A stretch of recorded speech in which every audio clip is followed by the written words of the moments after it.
Peace, y'all. What's good? It's your brother man saying new. Okay, so we are back to give the second installment of our I Ching class. It's not really an I Ching class though, as much as I would want it to be. Right? I got a book on the I Ching, so I'd rather you get that if you wanted a classroom. Here we are going to go through the hexagrams, right? We're just going to, we're going to dig on the wisdom that's already here regarding these hexagrams. Because as good as I know the I Ching, I don't know it like this guy. This is Shekham's, this is going to be pretty much like, we're going to be breaking down this book. This is the I Ching Transcripts, right? Which is a transcripted series of lectures done on the 64 hexagrams, right? This, if you are an I Ching, soldier, as Shechem Sanyaku would say, shout out to Shechem. Yeah, this is what you need, right? Because, the rest of the I Ching texts are just not as good, right? You're talking about someone who, in Shechem, right? I've said this before, right? You have a priest who has done thousands upon thousands upon thousands of readings for different people. And, actually being the, priest king of our society, right? He's been able to actually watch people's readings as they develop over their lifetimes, right? Talking about in 1975, someone comes with their child and does an incarnation objective reading. Well, that person grows up in the society and he's able to watch that hexagram, go through this individual's life, right? Watch this individual live these lines and,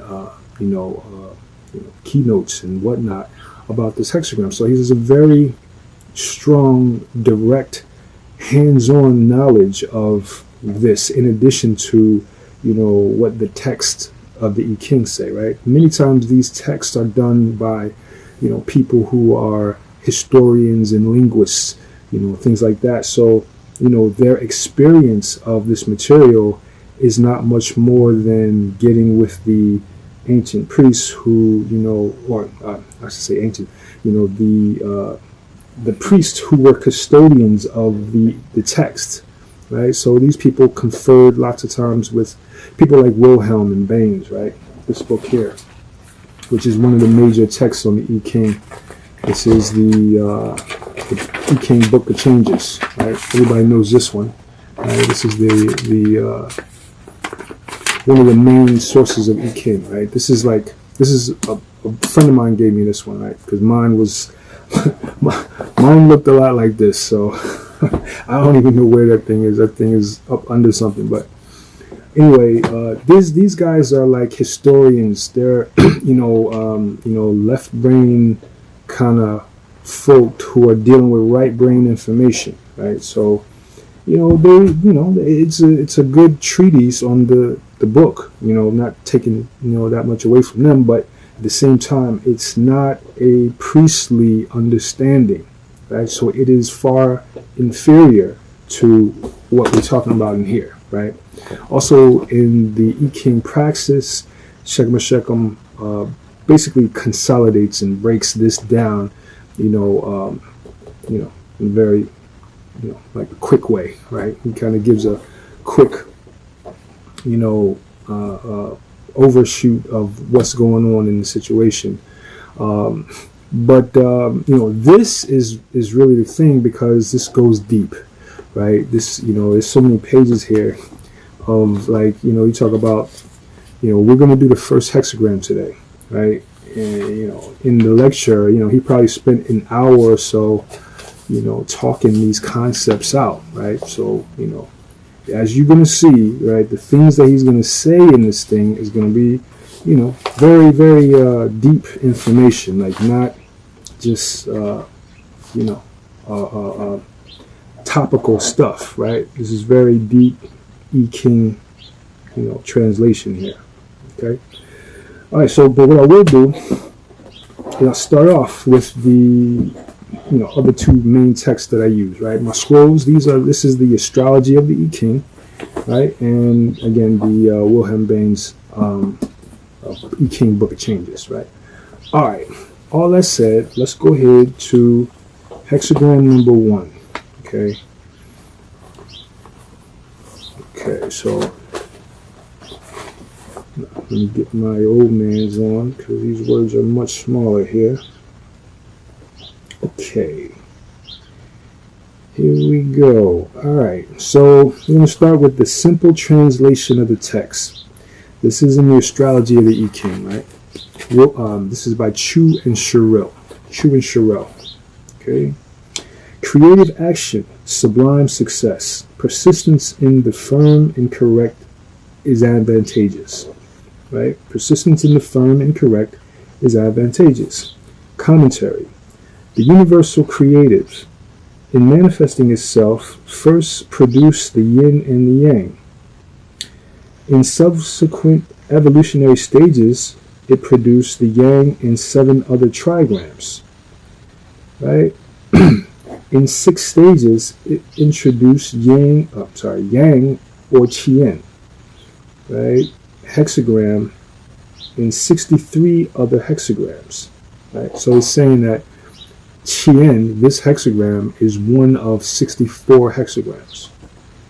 Okay. The Chien hexagram is composed of 2 yang trigrams, right?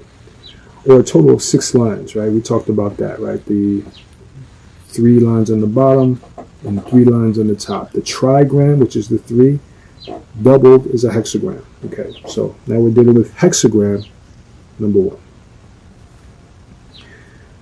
Okay, yang lines in the 1st, 3rd, and 5th positions are in their right places. Here we have yang lines in the 2nd, 4th, and 6th positions as well. Strong lines in places where weakness should normally prevail can often be damaging. Creative strength must be properly and wisely directed for it to be truly propitious.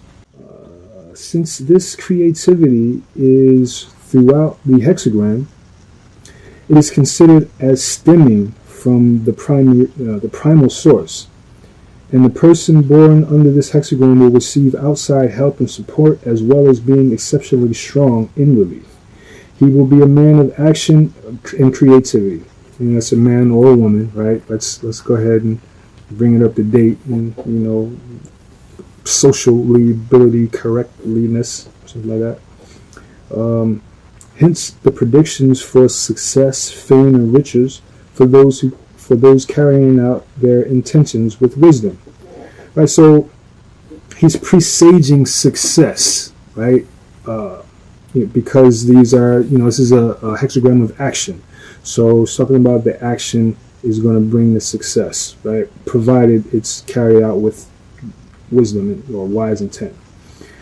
All right. It is well known that some paths are smoother than others, and so it is here. The position of the controlling line set forth the favorable and unfavorable conditions. Pardon me, y'all. Pardon me, I got marbles in the mouth. It's morning time. All right. Whether one's path will be smooth, rough, or somewhere in between depends on the position of the controlling line and how one uses the blessings available to one through the exercise of one's free will. Also see Chapter 2. In the lines, mention is made of dragons. The meaning is not literal, but rather symbolic of forces, powers, and spirits which do not only exist here on the surface of Earth, but also in its very core, and in the skies, anywhere and everywhere. Related to man, this signifies the inner force that can transcend time and space. Okay, those born in the 4th month will be more auspicious. Right? Okay, alright, so that's that's Chien Sherrill's general overview of this hexagram. Right? Let's talk to Wilhelm and Baynes and see what they're saying regarding the same. Right, we do to the Judgement. Okay, the creative force works sublime success, furthering through perseverance. According to the original meaning, the attributes sublimity, potentiality of success, power to further, perseverance are paired, right? Meaning 3 on the bottom and 3 on the top. When an individual draws this oracle, it means that success will come to him from the primal depths of the universe, and that everything depends upon his seeking his happiness and that of others in one way only, that is, by perseverance in what is right. The specific meanings of the 4 attributes became the subject of speculation at an early date. The Chinese word here rendered by sublime means literally head, origin, great. Okay, this is why Confucius says in explaining it, as Kung Fu Sei says in explaining it, great indeed is the generating power of the creative. All beings owe their beginning to it. The power permeates all heaven. For this attribute inheres. First time I've ever seen that word. INHERES. Inheres in the other 3 as well. Okay? The power, I'm going to read that again. The power permeates all heaven. For this attribute inheres in the other 3 as well. Okay? Is inherent. That type of thing. Right. To further through perseverance. Okay, so the themes are, furthering, right, or basically getting further, right, through persevering, right, through using the power of Chien, right. Chien is the action power, right, the power to get up and go, right. So this is saying that everything is success is achieved through this function, right. In relation to the human sphere, this shows how the great man brings peace and security to the world through its activity in creating order. He towers high above the multitude of beings, and all lands are united in peace. Another line of speculation goes still further in separating the words sublime, success, furthering, perseverance, and pairs them with the 4 cardinal virtues in humanity. To sublimity, which as the fundamental principle embraces all the other attributes, it links love. To the attribute success are linked the mores, which regulate and organize the expressions of love and thereby make them successful.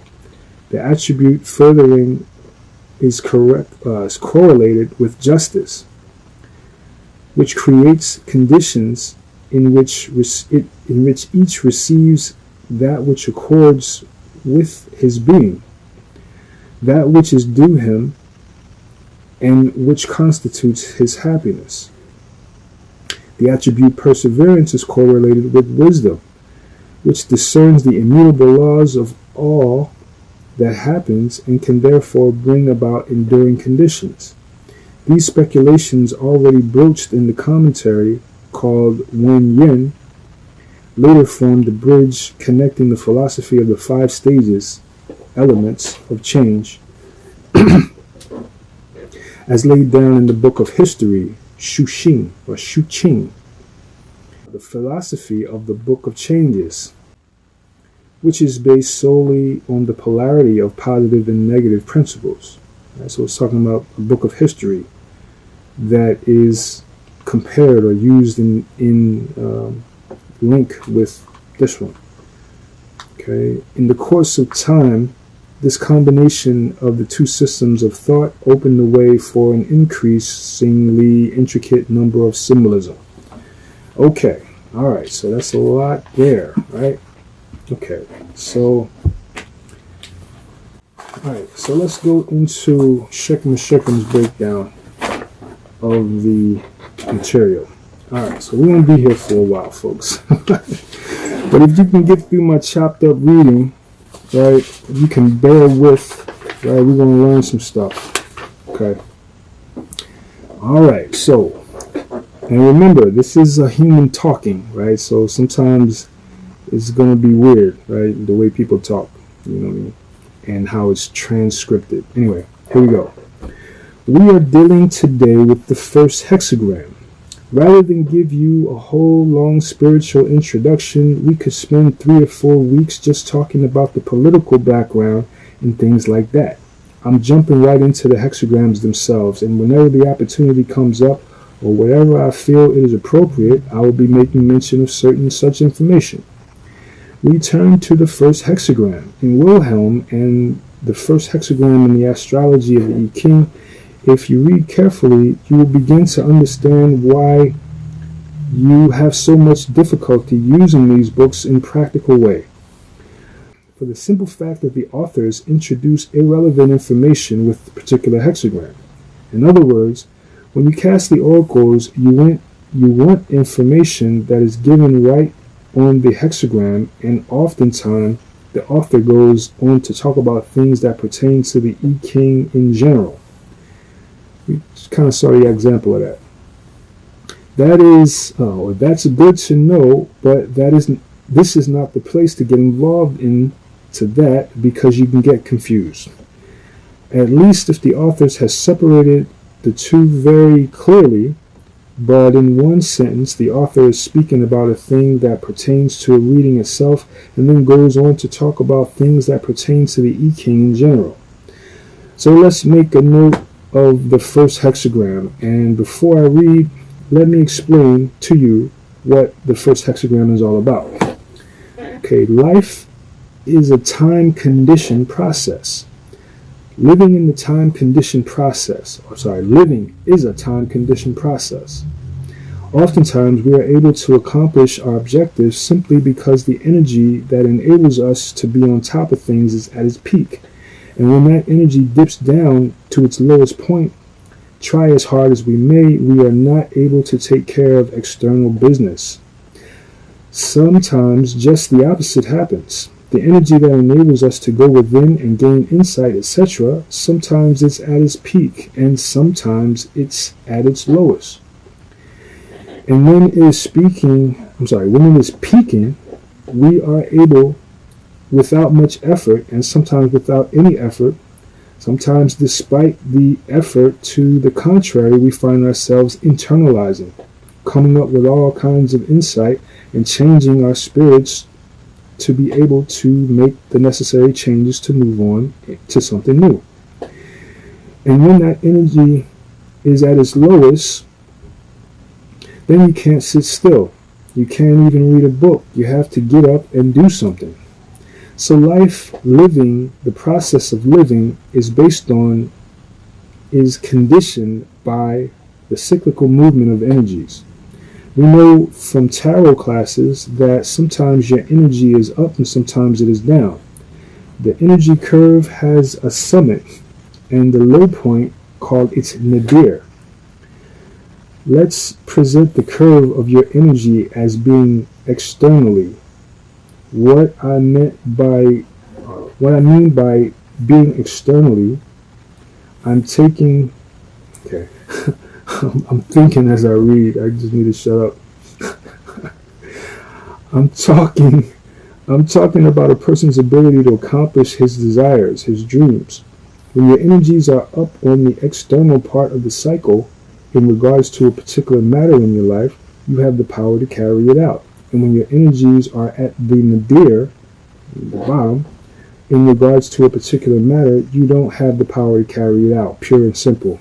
For example, you want to go into business. You start a new business, and the oracle says your energies are near the summit. The oracle is saying look, you have the power to do it. Pardon. You have been dreaming long about it. Your ability to carry it out is now here or now there. The energies to accomplish things, to bring them out into physical manifestation is there now. It is high. You are at the summit. Another person or you at another time goes to the oracles, and the oracle says your energies are near the nadir, in the lowest point. This is not the time to be trying to carry things out. This is the time for you to be meditating, listening to the deities to find out what you ought to be doing and how you ought to be doing it. This is the time for you to be receptive, not to be carrying things out. So right here, I submit the second hexagram. Okay. You cannot comprehend the first hexagram without the second hexagram, because the 2 points in the curve, because they are 2 points in the curve of your life. Okay.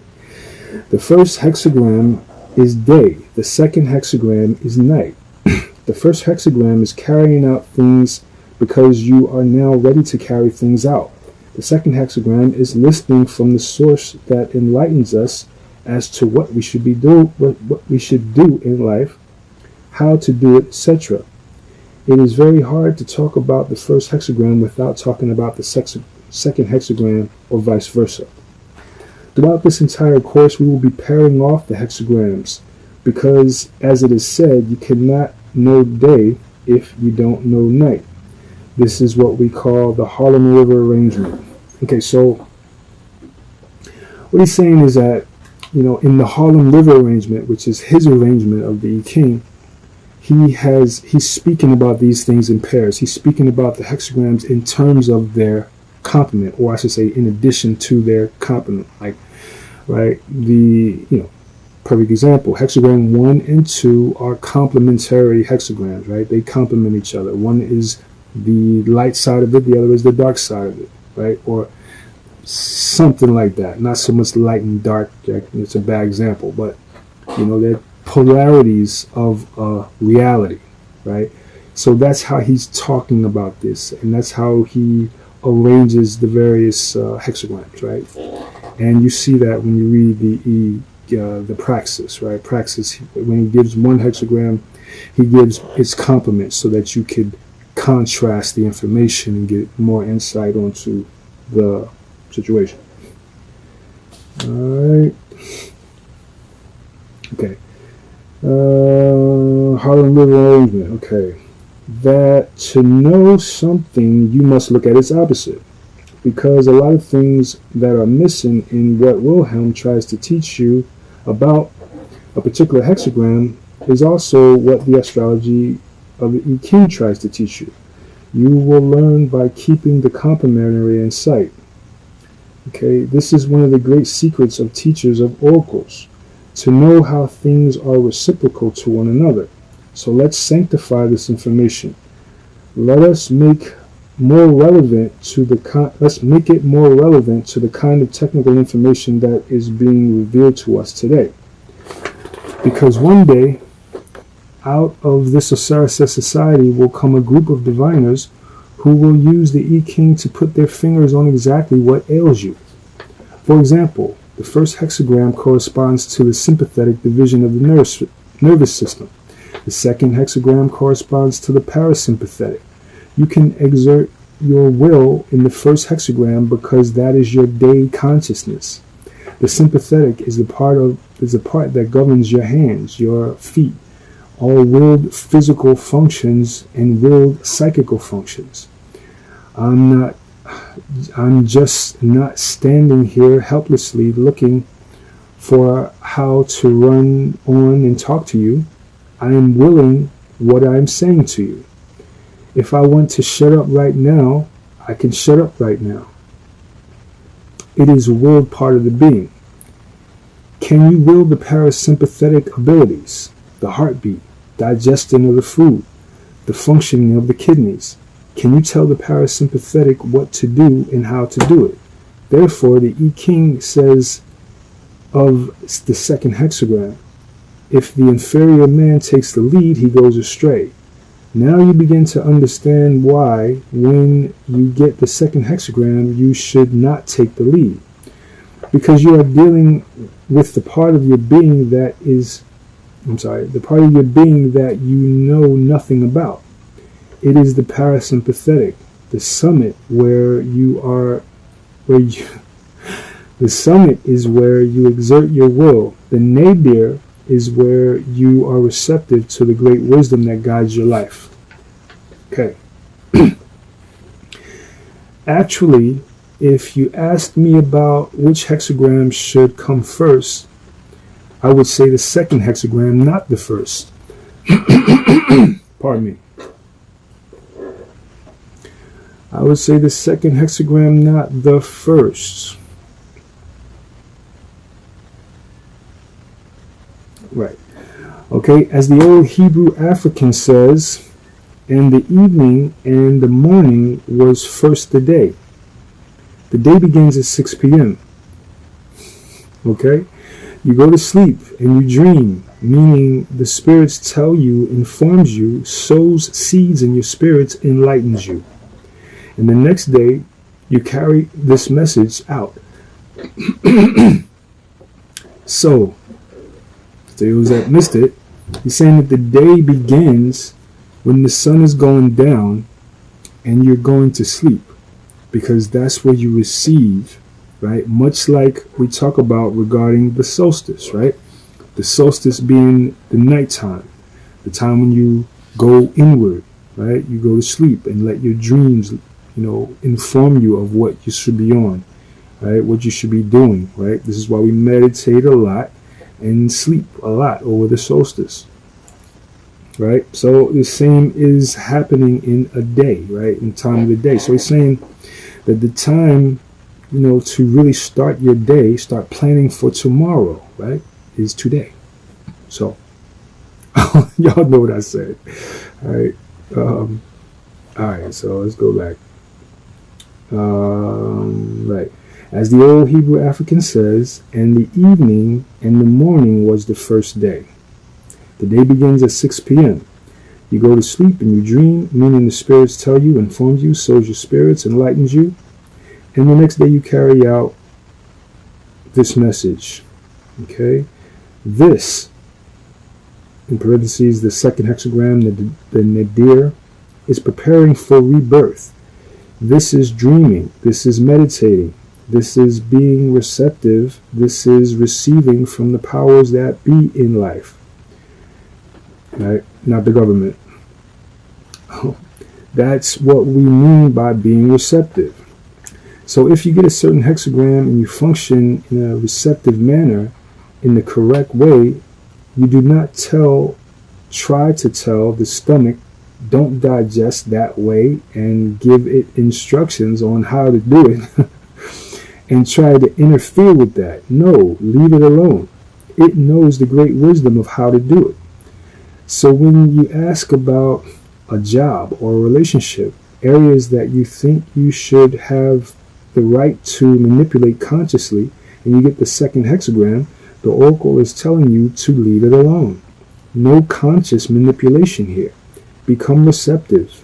Listen to the message that is coming from the source, or allow things to develop at the depths of your being. Okay, the first hexagram corresponds to those things that we sow to develop, good or bad. The first hexagram corresponds to those things that we sow to develop, good or bad, because not everything that is sown in the spirit at the nadir is good. The second hexagram is the beginning of life. The masses, Kun, is the name of the hexagram. It is the masses. It is the woman held in social bondage by society that is not enlightened. Right? Get that, right? It is the masses. It is the woman held in social bondage by society that is not enlightened. So when the Chinese in their book of great commentary says that Kun corresponds to the masses and women, they are talking about their attitude towards women, not our attitudes towards women. In the sense that women are more receptive to spiritual influences than men, it is women. But to say that Kun corresponds to women and children in the masses mentally is foul play, because that is the Chinese male chauvinistic bias. In an African society, we would not mix things up like that. We would qualify how Kun is the woman. She has the greater power of being receptive to inner influences. As when the drum talks, for every man that goes out, meaning goes into trance, you see 9 women go out. In that sense, Kun is the woman. Right? In the sense that the parasympathetic is more active in women in that sense. In the sense that it is the process of gestation. In that sense, it is the woman. The Kun, but Kun is also material infancy carried out into adult behavior, meaning not discriminating, observing things without discrimination. So Kun corresponds to all those gestational processes. It is gestation, impregnation. On the psychic level, the second hexagram speaks of those things beyond our will that becomes impregnated and gestates within your spirit, for good or for bad. And you are in an introverted state. Chien is the first hexagram, corresponds to the energy moving in that part of the cycle when you are now ready to carry that information out. To carry those things out, right, to carry those things out. Semicolon. So when you get the first hexagram, the oracle is explaining to you that your energy of living is at the part of the cycle when you can carry out those seeds that have been sown in your spirit. You have the power over it, over that situation that you have inquired about. You have the power to do it, to carry it out. So that's a major keynote of the first hexagram. You have the power now, right? You have the daytime power, the awake power to go ahead, right? The power of the sympathetic to act on whatever we're talking about. So when you see all this stuff about Chien is the great man, the sage, that is misleading. It is misleading. We are speaking about the power to externalize. To call Chien the creative in the Western understanding of the creative is misleading because Kun is also called the creative. To call Chien the creative does not communicate anything to you. This is one of the problems with the I Ching. There are labels to explain hexagrams that don't explain. Part of the work of the spiritual culture is to know when you have said something, but you are communicating. But you are communicating? There's a question mark. But you are communicating. Okay. This is one of the biggest problems with people. They speak and speak and speak and do not understand that they are not communicating. If the words are not communicating to you and to others, then you don't even understand that you are not communicating. It is a catch-22 situation. We find that Chien is the left hemisphere of the brain. Kun is the right hemisphere of the brain. The brain is not just one brain. Your brain is composed of several brains. I will not go into the complexity of it, but two of the most important factors of the brain are the two cerebral hemispheres, left and right. They process information differently. The left hemisphere breaks up into, the left hemisphere breaks the whole up into parts and orders life into time sequences. It experiences life in time fragments through the left hemisphere of the brain. The sequential ordering of things in life is processed by the left hemisphere. Since all life is one big unity, the right side of the brain is what it takes everything to tie everything together. Let me read that again. Since all life is one big unity, the right side of the brain is what takes everything and ties it together. What Chien is saying to your person is that you are ready to have energy to carry things out. There are people who dream plans but don't have the wherewithal to get up and actually execute. This is Kun. The people who have the great ability to execute their creative plans, this is Chien. Being able to carry things out is a part of the cycle, is a part of your brain. The left hemisphere breaks things up into time frameworks for you.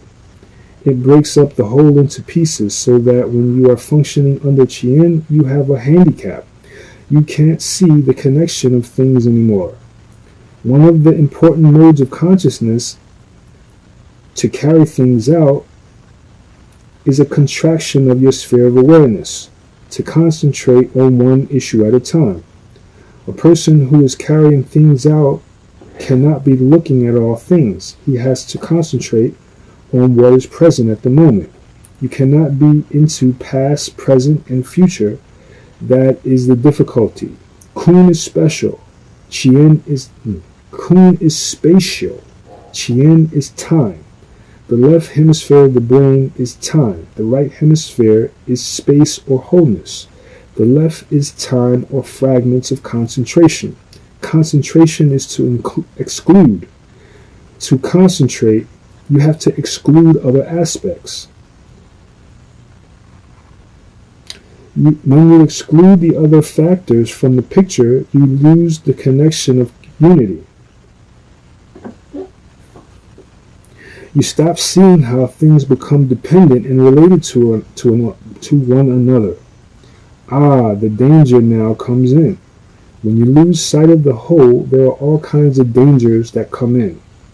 Therefore, the Yi says, you must persevere in what is right. You have the power, but you must persevere in what is right.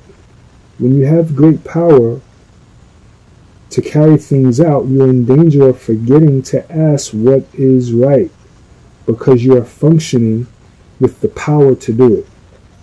At this point, do not ask, what can I do? You must ask, what is the correct thing to do? The white man functions basically out of the left part of the brain.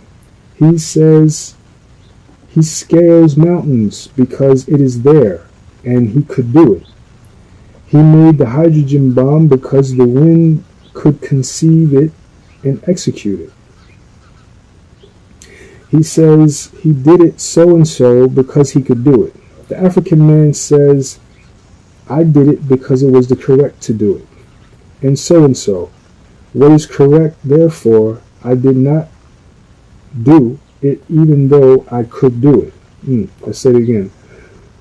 And so-and-so is not correct, therefore, see, this is talking, so it's written funny. And so-and-so is not correct, therefore, I did not do it, even though I could do it. That is what happens when the right hemisphere and the left hemispheres are balanced with each other. I want you to understand that the left hemisphere chops up wholeness into little segments. So the I Ching says one mounts the heaven in 6 stages. That is breaking up the whole into 6 segments. Of course, the old poets understood this. They said one mounts to heaven on 6 dragons. The dragons is fire, and the fire is what concentrates the brain and narrows the sphere of awareness. It is time. It is yang. The first hexagram is made up of 6 yang lines, 6 fiery lines, or 6 dragons. The dragon is what is on the breath. He breathes fire. It becomes the symbol of that fire that heats up the brain. When the brain is hot, you cannot sleep. You are not receptive. You are externalized. You are getting counsel. The counsel is that you forget what is right. So that's one of the things about the first hexagram. One of the major the major keynotes of both this hexagram and the 34th hexagram, which are the most yang-filled lines, right, with the power to do. It's always about forgetting to do the right thing, right? Based on the power to do whatever it wants to do. But the book is really too superficial for us. Both of them talking about Chien, Sherrill, and Wilhelm and Baynes. The Wilhelm and the Astrology of the I Ching. They don't want to say that you are in danger of doing what is wrong because you are segregated, because you have lost sight of the whole, because you cannot see the whole. You cannot see the connection between what you are doing at in the segment that you are talking about, to chop it off, to cut yourself off from. The danger here is that this man will even cut himself off from the source that nourishes him, the source of life itself, because you see, it is at Kun that we communicate with the deities. It is at Chien that we exalt the powers of man. That's why the top line of Chien is arrogant dragons have reason to remorse. Now that we've explained these things, let us go into the text to see the mistakes and errors of miscomprehension of the authors, because the old book is written in that archaic poetry, which was the now this particular page is cut off in a very funny way. It's like the first 3 and 4 letters of the thing is cut off, so it's hard for me to get. I gotta imagine what's being said here, so y'all gonna have to bear with me. Appreciation to the deities, to the divine scientific laws that people like Wilhelm, Chien, and Sherrill cannot comprehend, because they are not juju men. They are not diviners. They are linguists, historians. But the I Ching deals with magical itself, right? Magical something itself. You have to be into it. You have to experience it. Look at the Wilhelm, page 3. Now he's going to the Wilhelm book. Chien, the creative. We have already that it does not say anything to us. When I do like this, it means that I can't see the word, okay? Alright. Okay, the first hexagram is made up of 6 unbroken lines. These unbroken lines stand for primal power, right? This is the image, I believe, right? We didn't read the image, we just read the judgment.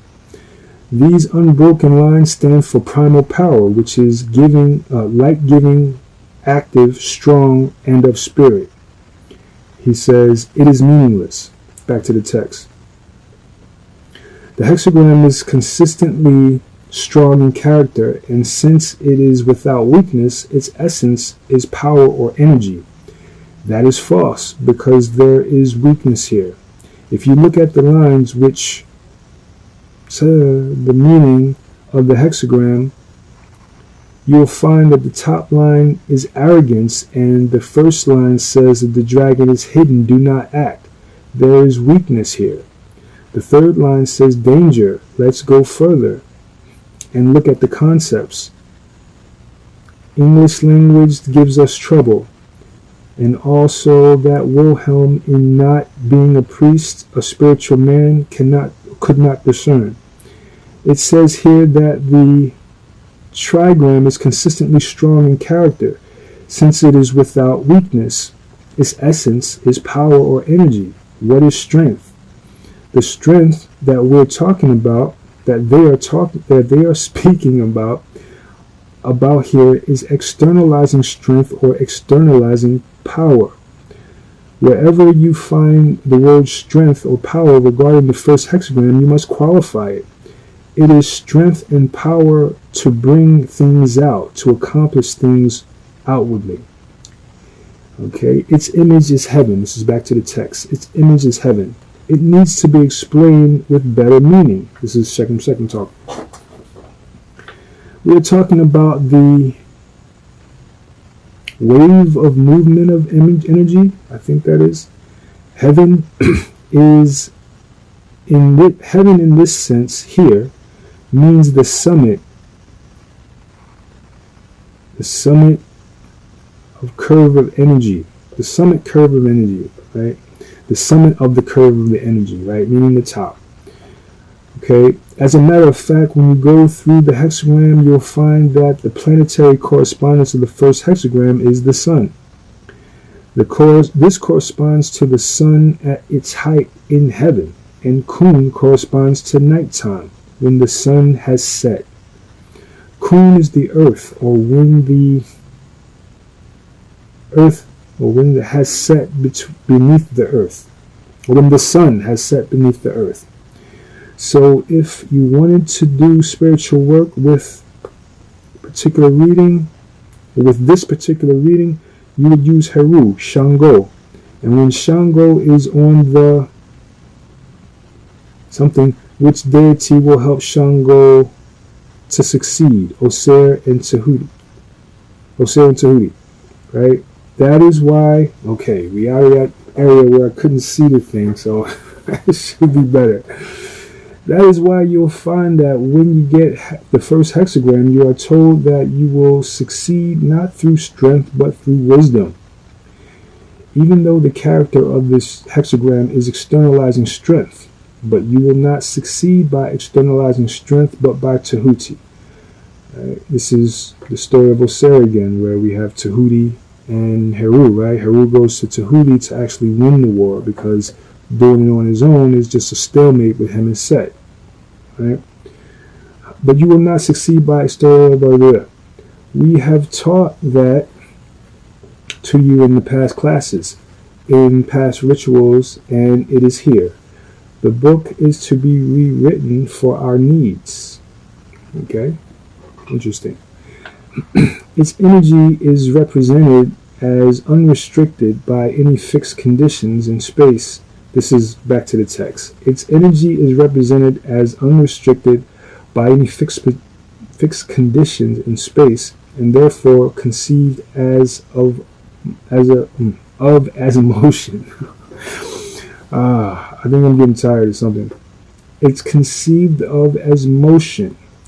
It is the time part of the brain. When the Wilhelm wrote this, he did not comprehend about time and spatial aspects of the brain. Of course, in ancient times, we didn't speak that way either. But we said there is a spirit on the left and the spirit on the right, and the spirit on the left expands itself with evil. We knew about these correspondences. Without the knowledge of the left and right hemispheres of the brain, an occultist can still pick it up. This is Elila in the Delagoon, right? Elila in the Delagoon, which is the Yoruba oracle, right? Okay.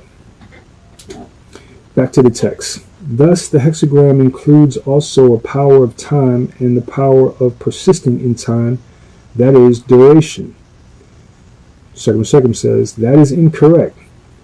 You have to give your spirit some counsel of how to persist in time. You have to give your spirit some counsel of how to persist in time. Because breaking the whole up into chunks, into stages, the person will tend to lose sight of where he's coming from and where he's going. Because all you can see is what is in front of you, and that is a big danger. The person may not be able to move from the next point to the next point because he can't see the whole. The head is too hot. You have to be receptive, unless the person is acting after having received good word on Kun, period. Okay. Right, so it's, he's basically, running down the whole thing about, like in the previous paragraphs over here, it was talking about how, there is a weakness, that the Wilhelm and Baynes is not really looking at, right? Because it's looking at Chien, the active, the creative, right? But the weakness in those, in that hexagram has to do with specific points where there should be less, more receptivity, right? Not every line of those 6 lines should be a strong representation, right? It's like an ebb and flow, right? There's movement and then there's pause, right? So at pause lines, if you have something that moves, then that represents a weakness, right? If somewhere you should be docile but you are hard, that's a weakness. So that would be the weaknesses that are being expressed in the hexagram Chien at various points, right? Points where power is to not be used, right? Points where power should take a backseat to receptivity, right? All right. Okay, so I'm gonna be reading all day if I don't speed this up. Okay. All right, so let's go to the judgment. Okay. See, I was reading this stuff because I wanted to get the background. You know, there's a lot of stuff here that's just not within the pages of these other two books, right? Or, you know, or any books, right? Like, you know, Second is given a very unique understanding of this I Ching. So this is what I'm trying to communicate here, right? All right, the judgment. This is the text. The judgment, the creative work's sublime success, furthering through perseverance. According to the original meaning, the attributes sublimity, potentiality of success, power to further perseverance are paired. When an individual draws this oracle, it means that success will come to him in the form of, from the primal depths of the universe. Second. That is meaningless statement because that's true for every hexagram. He says, he cracks me up sometimes. He's smacking these guys into place. If you follow every counsel of the I Ching, success will come to you from the depths of the universe. So that is meaningless. Right. The specific meanings of the four attributes become the subject of speculation at an earlier date. Back to the text, right? So, back to Shechem. That is very important.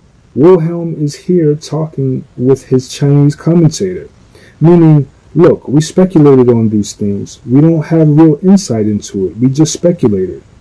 This is what it could mean. When you understand clearly, you will see that everything said here is speculation in an attempt to understand. The I Ching is a book written by men who are attempting to understand what they are dealing with. It becomes information for us to focus on. But we have our ancestors and deities to give us the real deal. Once I know that the first hexagram is Sherrill and the second hexagram is Aset, and these two are the foundation, the mothers and the fathers of all the other hexagrams, then I have gained insight into the I Ching from an ancient Kemet, not Wilhelm from my Shep Su. This is Fu He mythologically. Fu He is the first, can't say inventor, right? The first bringer down of this oracle, right? This is Fu He is where this stuff came through, right? The old sage from way ancient times, right? Okay. Why is Fu He mythological? Okay, this is a question he's asking. Why is Fu He mythological? It is because they don't want to admit that he was black. And what is Fu? If you studied acupuncture, you would know that Fu is yin illness. Fu is a yin illness. It doesn't generate, it receives. So Fu He is one who receives. And what receives in life? Melanin. He just broke it down to you about how Fu He, right? The Fu in his name is how we see that he was black. He was internal. He was someone who received, right? Melanin is more conducive to receiving, right? Okay, so, all right, so go back to the text. The Chinese word for the Chinese word here rendered by sublime means literally head, origin, great. Back to Shechem. The head doesn't mean much because it is misleading unless you qualify it. And nowhere does Wilhelm qualify it. Head in the sense of what is in front, leading an external charge. This is the head of an external activity, right? But who is at the head and who prepares the external activity? kun. Origin, to generate. Origin, to generate. Gen means Genesis. Generate, ori, means the head in the Yoruba language. Interesting. Origin, right? The head. The Genesis. The beginning is the head. Okay? Okanaso is Khan. Okansode is San, is Khan. I could show you the correspondences back and forth. When you want to understand the I Ching, then Ifa and the Logun and the Tehuti oracles begin to shed light upon the I Ching. He's talking about the similarities in the languages. This is also how we understand that I Ching had an African origin.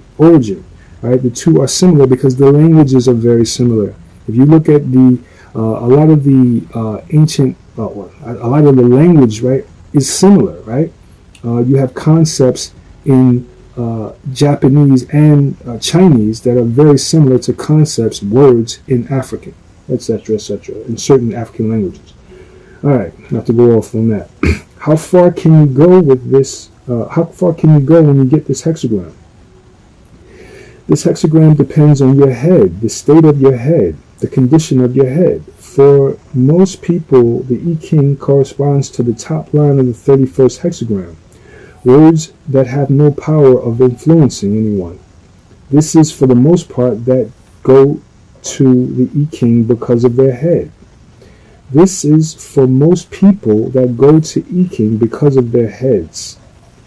I just want to show here that this information is meaningless to you because the author is speculating.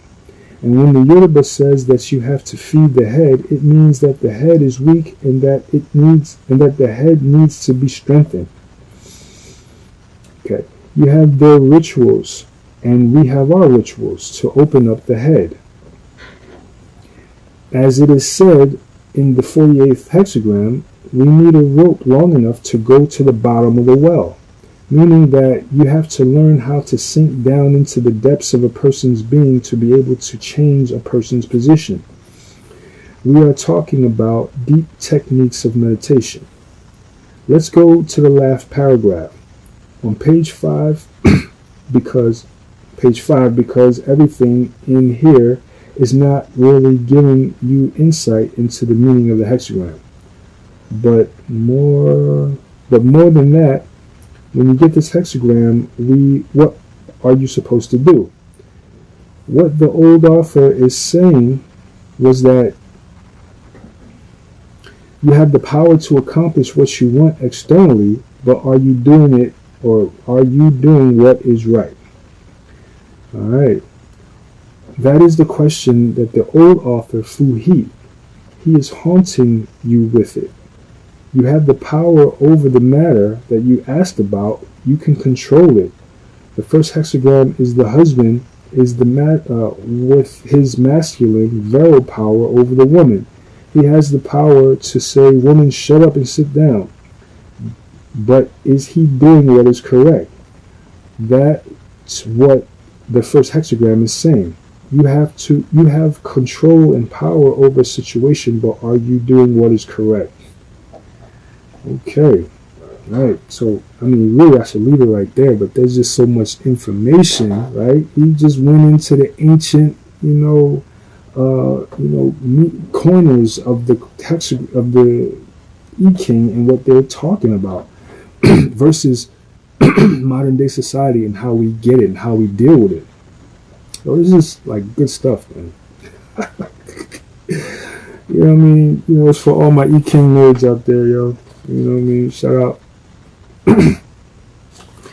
Yeah, this is good stuff. All right, so I'm gonna go ahead and read this last page of it until we, then we go into the lines, right? Okay, remember. Okay, so back to the text, right?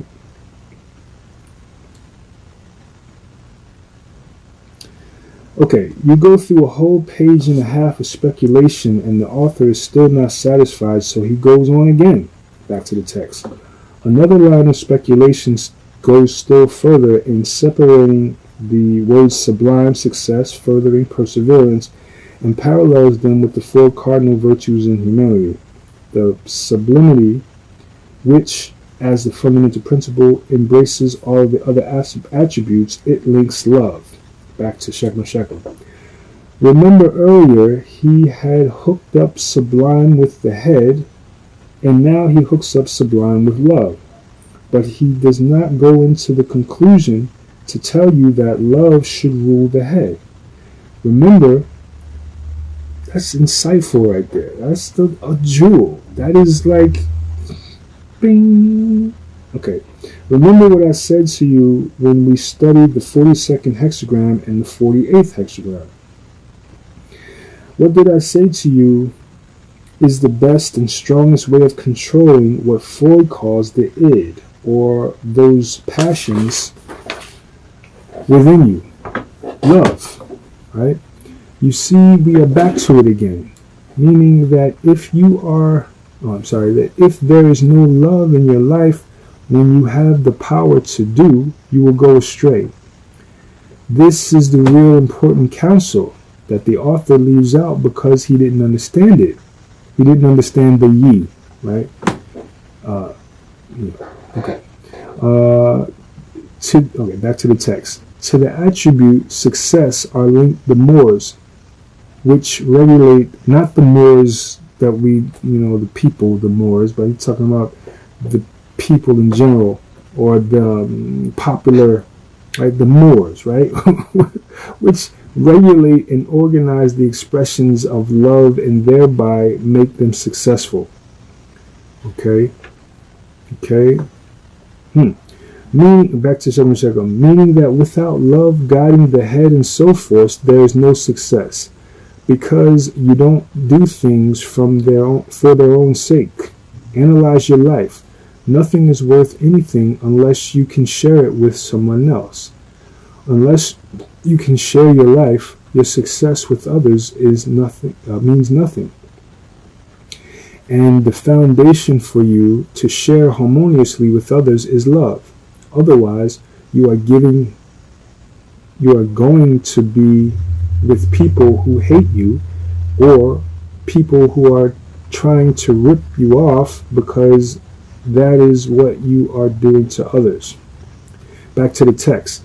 The attribute furthering is correlated with justice, which creates conditions in which each receives that which accords with his being. Let me run that back, okay? Alright, man, these words are small, y'all, and now my brain is starting to do the funny thing. Okay, the attribute furthering is correlating with justice, which creates the conditions in which each receives that which accords with his being, that which is due him, in which constitutes his happiness. The attribute's perseverance is correlated with wisdom, which discerns the immutable laws of all that happens. Back to Shekem. When you get this hexagram, you have the power, but you are told, first of all, to take care of your head with love. Observe the laws of morality and the laws of justice, and be wise. To let love, morality, justice, wisdom be your guide when you have the power. Strength is not enough. You have to have these other things. Let's see what Chien Sherrill says, or has to say about the hexagram in general. Simple translation of the text on page 74. You can ignore what comes above that. Funny. Creative action. This is Chien Sherrill, right? The Astrology of the I Ching. My scrolls over here, right? Creative action, sublime success. Persistence in the firm and correct is advantageous. Go to the last sentence of the first paragraph on page 75. Back to the text. Hence the predictions for success, fame, and riches for those carrying out their intentions with wisdom.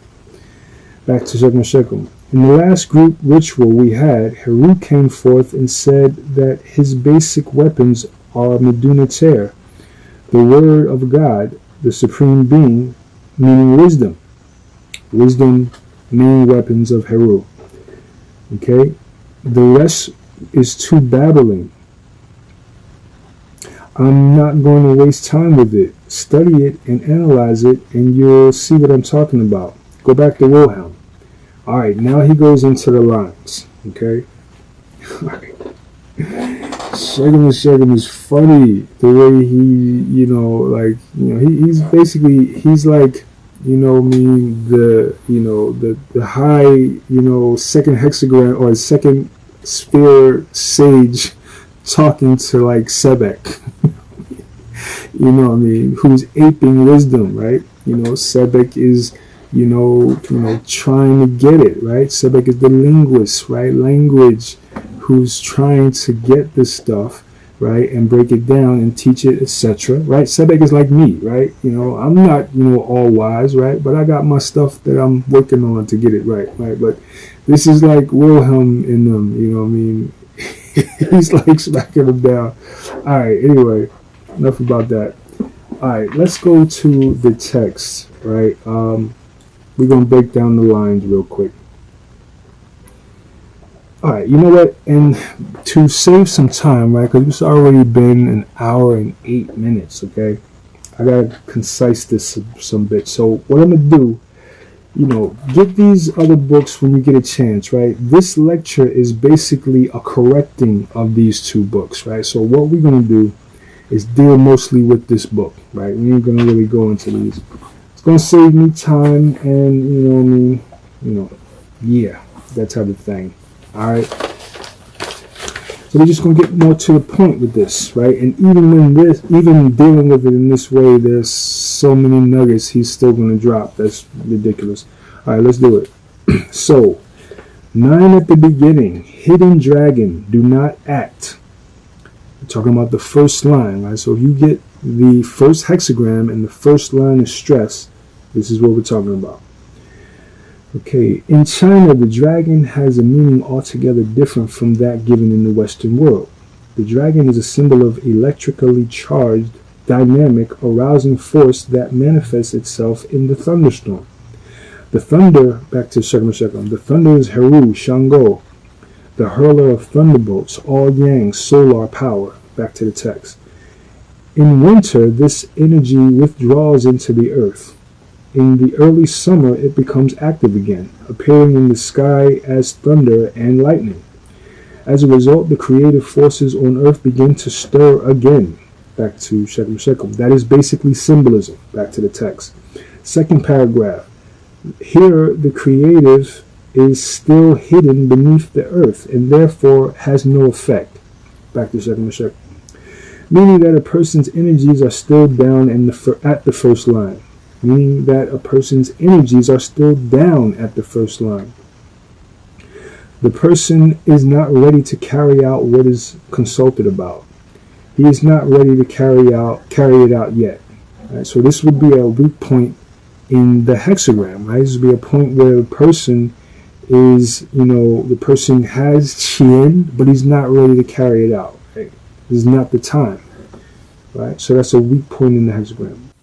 The thunder is Heru, Shango, the hurler of thunderbolts, all yang, solar power. Right, back to the text. In winter, this energy withdraws into the earth. In the early summer, it becomes active again, appearing in the sky as thunderbirds and lightning, and the bolts and lightning. As a result, the creative forces on earth begin to stir again. That is basically symbolism, says Sherrill. Back to the text. Second hexagram. Or second paragraph. Here, the creative force is still hidden beneath the earth and therefore has no effect. Back to Sherrill. Meaning that the person's energies are still down at the first line. The person is not ready to carry out what is being consulted about. He is not ready to carry it out yet. Okay. Back to the text. In terms of human affairs, this symbolizes a great man who is still unrecognized. Back to Sherrill. That line is misleading. You could very well get this line if you asked the oracle, should I switch jobs now? And you say it says you are a great man who is still unrecognized. No. The oracle is simply saying meditate on it more. Let me explain.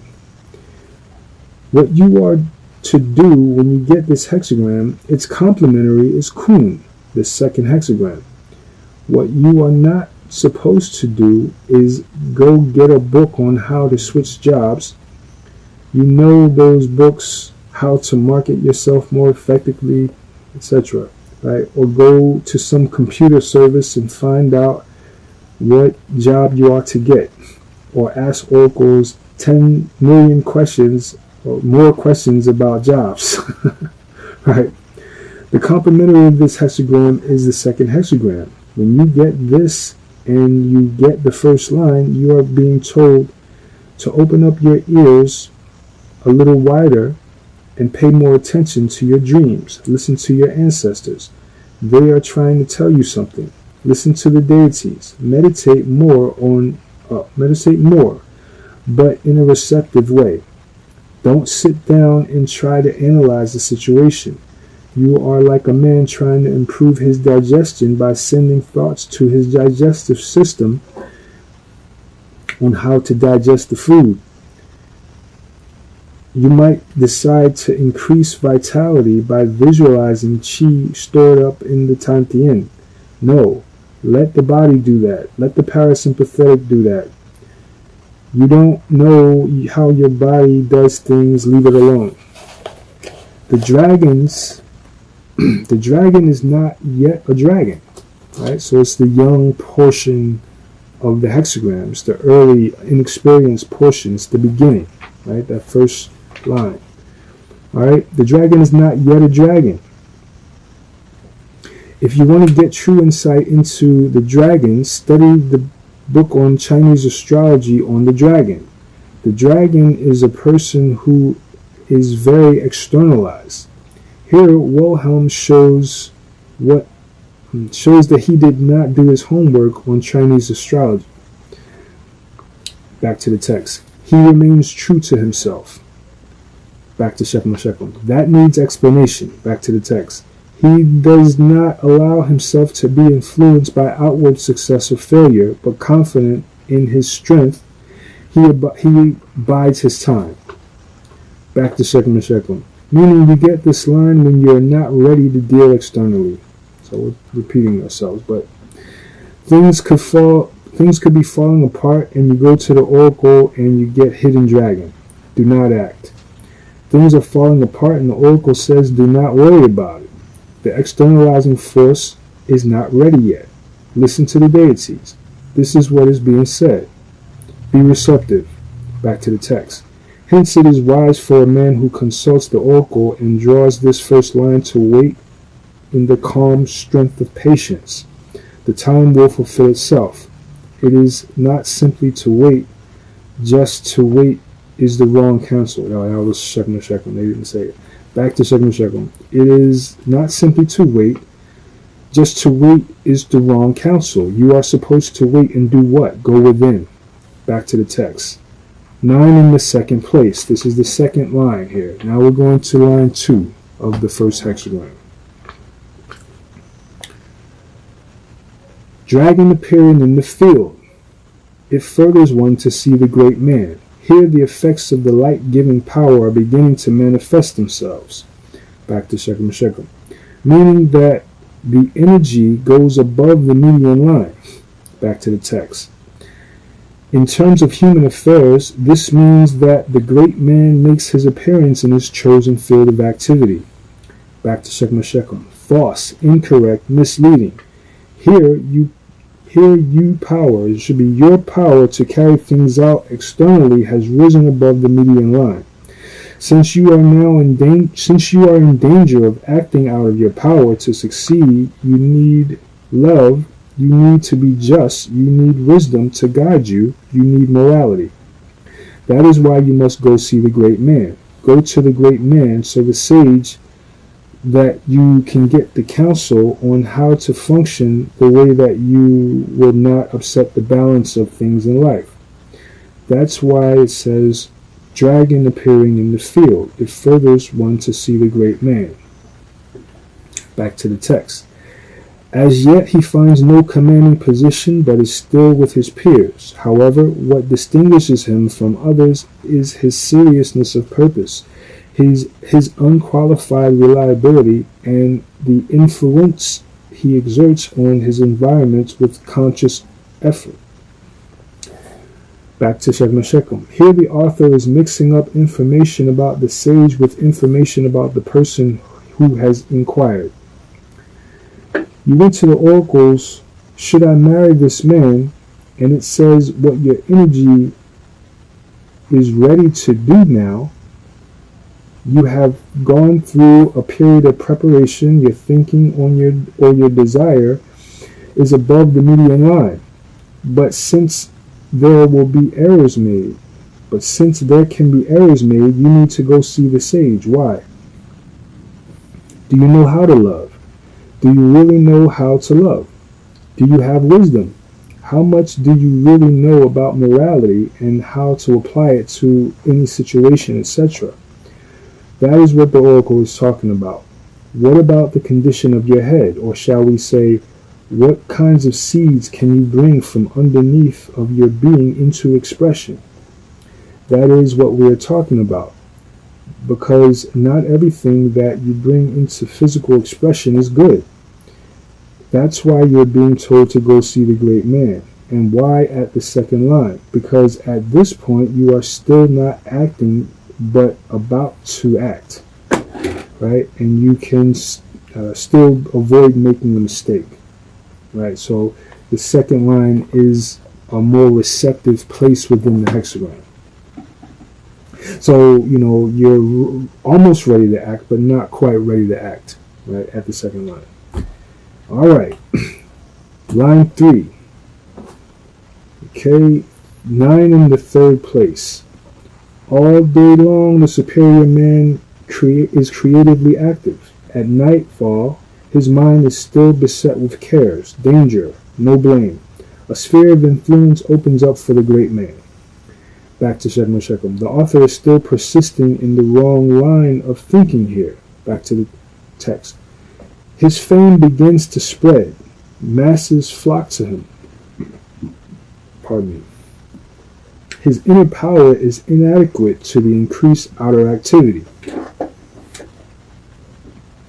What we are saying here is that the person who is trying to accomplish something externally is now getting over. Your business is booming, or whatever you are doing is booming, and you are attracting helpers and clientele and so forth in that sense. Back to the text. There are all sorts of things to be done, and when others are at rest in the evening, plans and anxieties press upon him. Back to Shechem Shechem. Meaning that you are so active, your head is so hot at this point, you are working more than 8 hours a day. It's 1 o'clock in the morning, and you still have accounting to balance. You still have all kinds of plans, etc. Back to the text. But danger lurks here at the place of transition from lowliness to the heights. Many a great man has been ruined because the masses flocked to him and swept him into their course. Ambition has destroyed his integrity. However, true greatness is not impaired by temptations. He who remains in touch with the time that is dawning with its demands is prudent enough to avoid all pitfalls and remain blameless. Back to Shechem Shechem. Okay, let me make sure. Right. That was the text. Back to Shechem Shechem. At this point, what will keep you from pitfalls is having received proper guidance earlier, or at every step of the way, by the great man. Because here we speak of danger of temptation, dangers of being too ambitious. If you want to make better sense of the third line, you are speaking of being too ambitious, becoming too greedy, right? Also, the danger of nervous breakdown, the danger of a head burning out, brain fog through overwork. blunders made by the brain becoming tired, too much externalization, too much work. That is what it's talking about here in the third line, right? The fourth line, right? Back to the text, the fourth line. The place of transition has been reached. The free choice can enter in. Okay, all right, let me run it back. Right, so, okay, so the third line, right, is basically speaking about, it's a lot of activity going on, right? And this is at a point where, you can fumble the whole bag, right? A lot of activity, as he's explained, like there's a lot going on here. There's this, if you don't deal with this correctly here, then you can, fumble the whole thing. You can get sick. You can, the situation can overpower you through, you accepting the wrong thing, not being morally correct in your decision making, etc., etc., etc. So, it's a point to be careful. The third line is the transition point of a hexagram. It's usually the conflictual circumstance in the hexagram, right? So you have to be careful. All right. Fourth line. A place of transition has been reached. Okay, a free choice can enter in. A twofold possibility is presented to the great man. He can soar to the heights and play an important part in the world, or he can withdraw into solitude and develop himself. He can go the way of the hero, that of the holy sage, or that of the holy sage who seeks seclusion. There is no general law to say which of the two is the right way. Each one in this situation must make free choice according to his inner law of his inner being.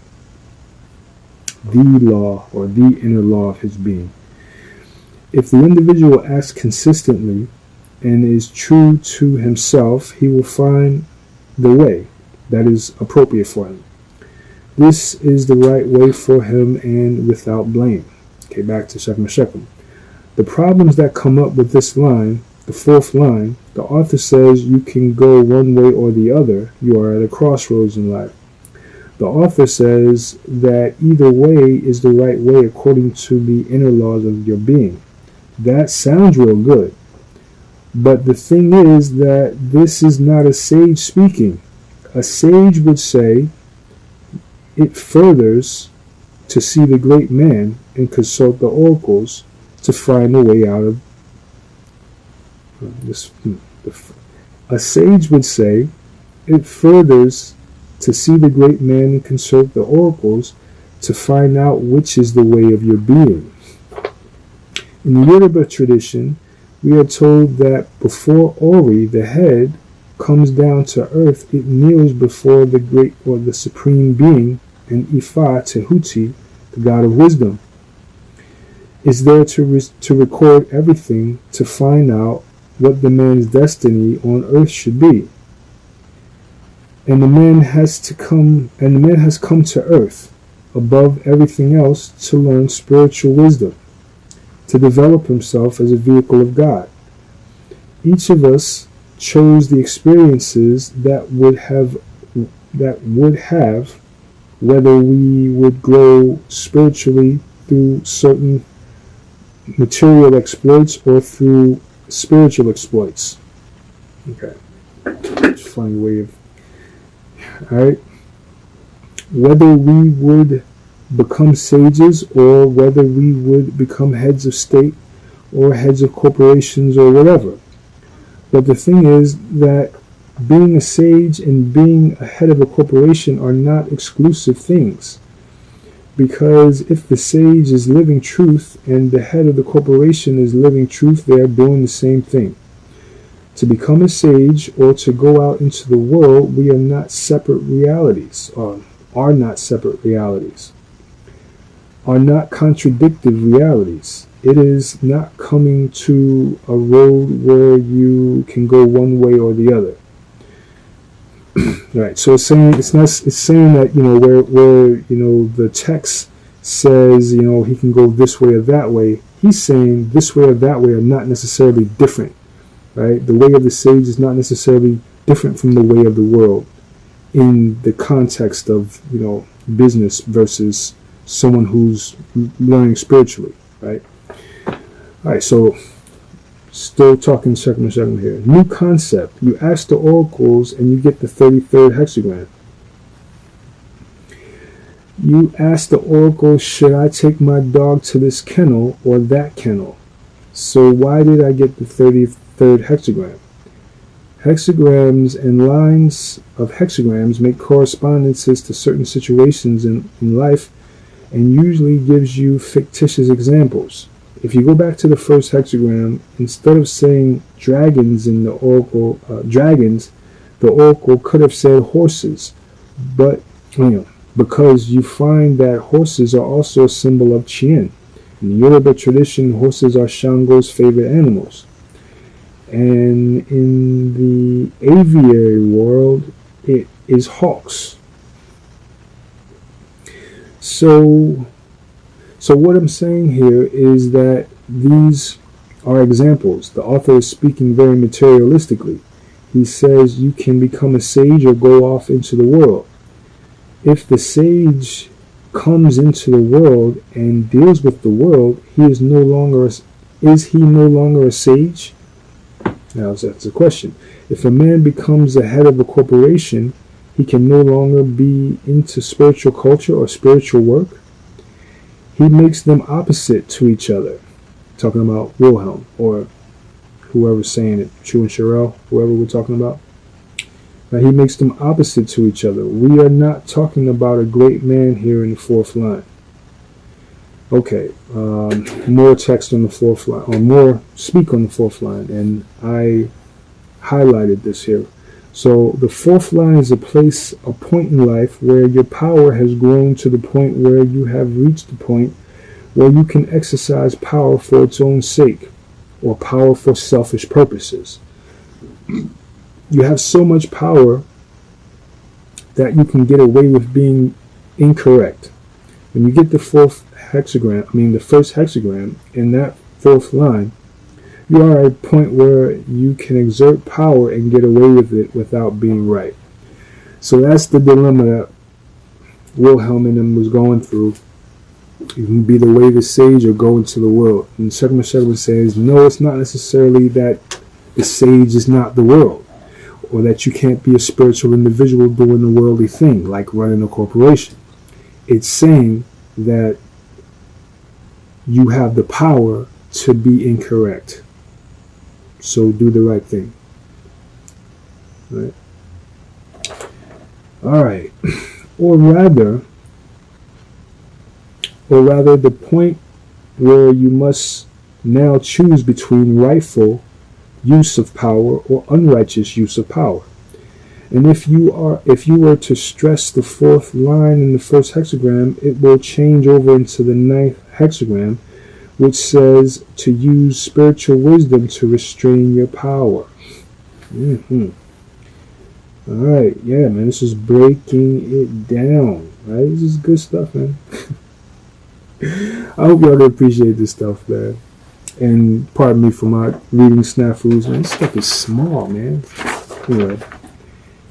All right, or rather, the point, if you get that reading on a situation, if the fourth line applies to you, you will read both hexagrams, and the oracles is saying restrain your power through spiritual wisdom. Right. So that's the keynote. The key thing is to restrain your power here, or because this is the line where you could go, astray. Right. You have, this is where the power corrupts absolutely. Right. Right. What does it say? Power corrupts absolute. Power corrupts absolutely. Right. So this is the choice between, being corrupted and not through your power, the use of your power. Okay. If you get this reading on a situation, if the fourth line applies to you, you will read both hexagrams, and the oracle is saying to restrain your power through spiritual wisdom. The thing here is that you don't have a choice, in the sense that it is all right which way to go. It is something that Wilhelm does not understand. I Ching is much older than the modern Chinese schools of I Ching. If you get this first hexagram with the fourth line stressed, then you have to read the hexagrams 1 and 9, in which case you will not choose to go the way of unrestrained power. This is what it means. At the fourth line, you have arrived to the point where you can choose between unrestrained power and restrained power. But it will then lead into the 9th hexagram, where the oracle is saying to you to restrain the power with wisdom. Right? The 9th hexagram is restraining power of the small, or the small restraining of power. Right? It's about restraining power. Right? So if you get this fourth line, you have to restrain power. All right, that was that. See, this is what I'm saying. This is why this is a very beneficial thing that I'm doing, if you can appreciate it. I don't know how many of y'all appreciate it. And I'm going to try to cut this up in such a way where, some of the extraneous stuff will be out. But this is the difference between a linguist and a historian compiling the I Ching and a priest who has lived these circumstances, watched these hexagrams develop through his own and other people's lives. So, this is good stuff. All right, 9 in the 5th place. This is the governing line. Flying dragon in the heavens. It furthers one to see the great man. Again, back to the Sherrill. Again, on the 3rd and 4th lines, you have to insert that you will go see the great man, because this is a dangerous hexagram. There is a very popular saying that power corrupts. Most people don't. I keep saying this stuff before, but obviously this is stuff I read many moons ago. So most people don't know how to use power, not even the littlest amount of power. Here the great man has attained the sphere of heavenly beings. Let's back to the text. Here the great man has attained to the sphere of heavenly beings. Back to Sherrill. Once again, this is off in the wrong direction. Back to the text. His influence spreads and becomes visible throughout the whole world. Everyone who sees him may count himself blessed. Back to Sherrill.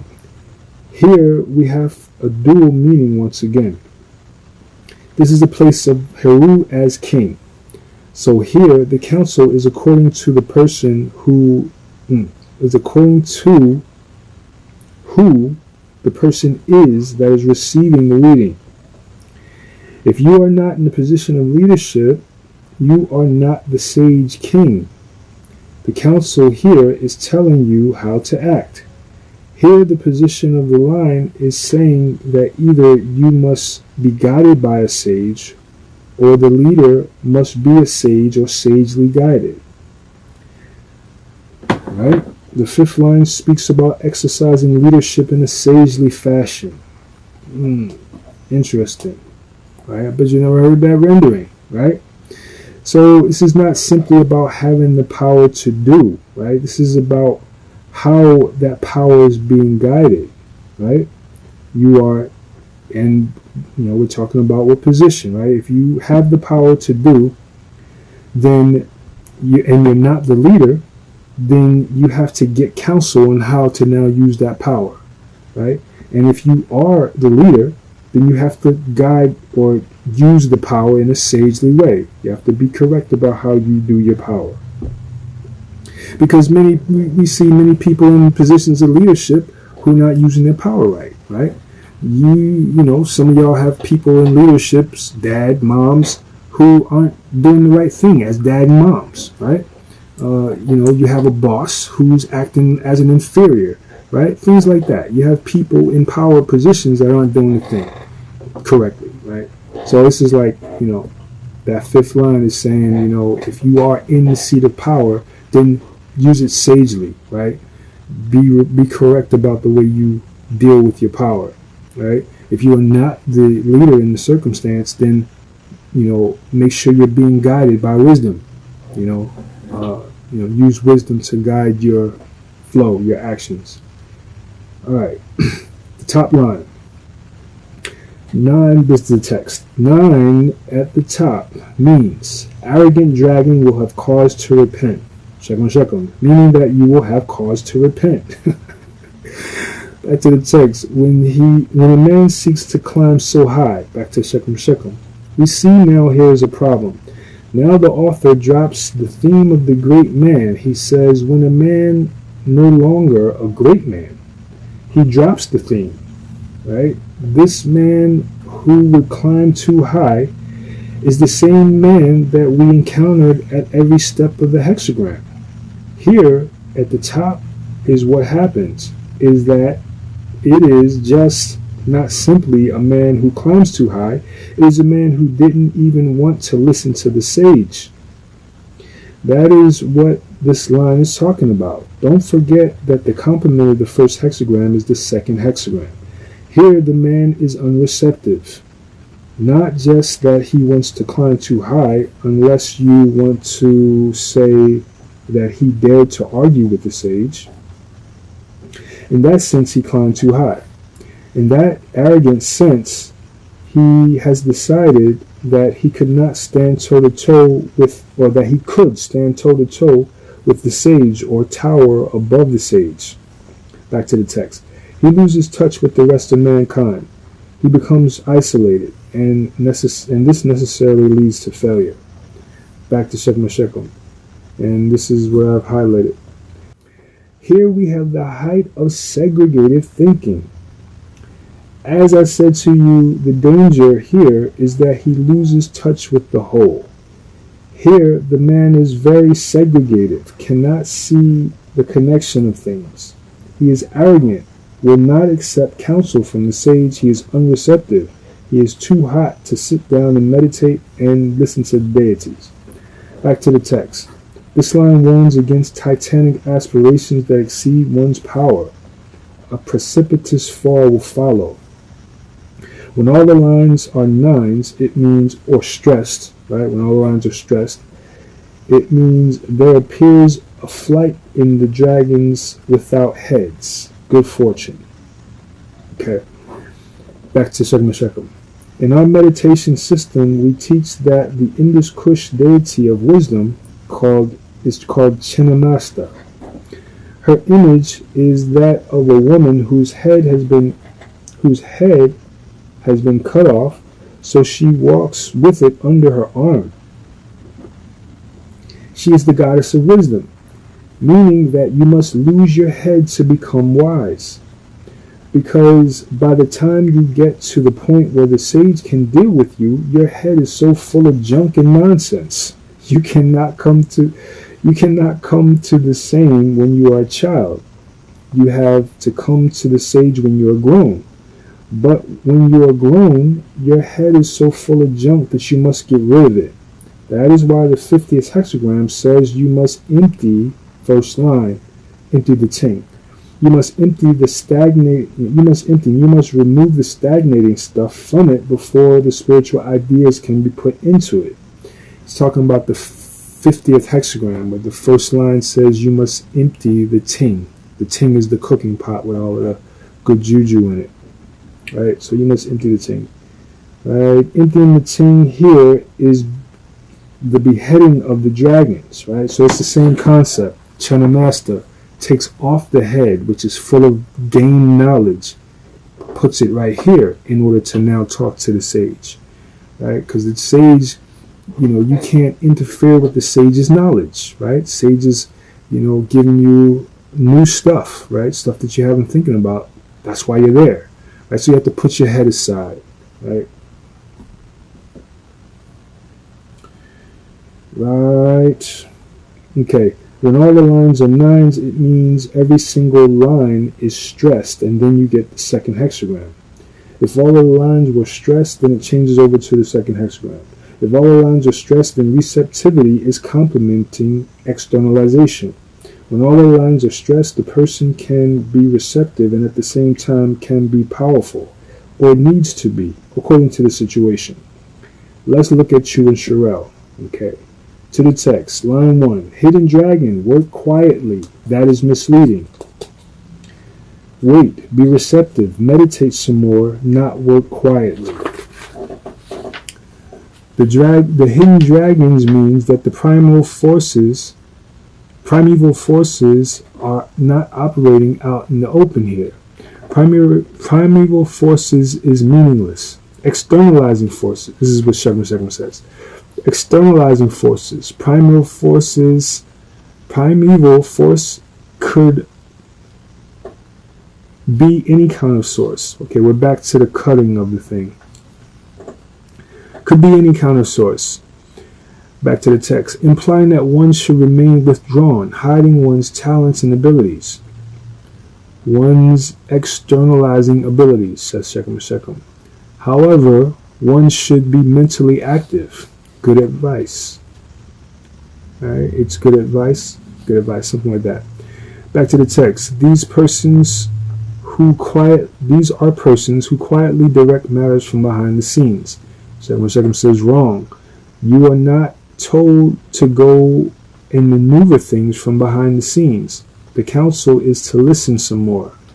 Your energy has not yet come out of the receptive part of the cycle yet. You still have more receptive work to do.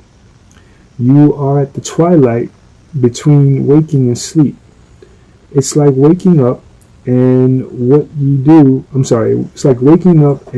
you should do now is review your dreams instead of jumping out of bed and rushing off.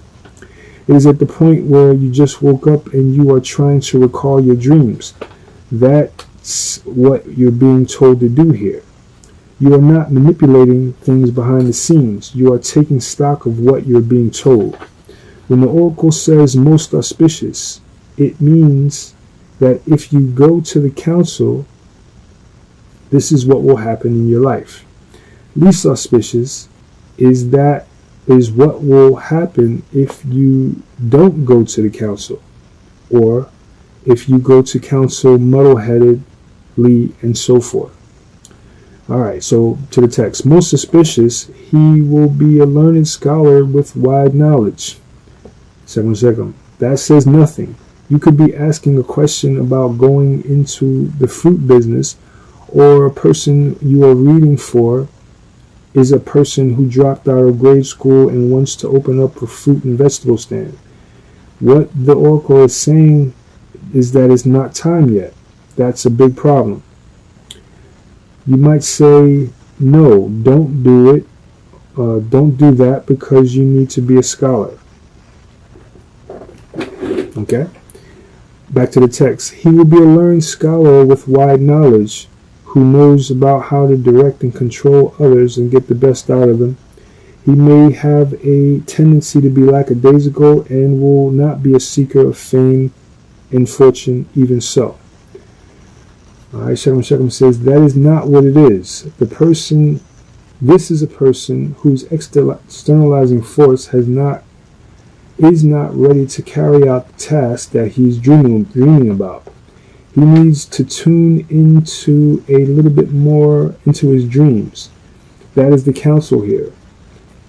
And you see it moving at every stage. Line 2, stage by stage until the point of titanic aspirations. Line 2, dragon appears in the field. It is beneficial to meet the superior man. The primal forces are now operating on the surface of the earth, symbolizing that this man not only has the great talent and ability, but should demonstrate his talent and worth to the world. Doing so will result in successes for him. He is resourceful and capable of working at all levels. Working in cooperation with superiors will be especially beneficial for him. We find a better insight here. This is Shechem talking now. We find a better insight here. He is not saying that he is a great man here. He says that the person is ready to go out and take care of things externally, but ought to work with superiors. But not only superiors, it could be in a sense of following your boss or whatever, according to what you're doing. Follow some superior. If it is about life, then follow a sage. If it is about computer programming, then follow your teacher or your senior on the job, etc.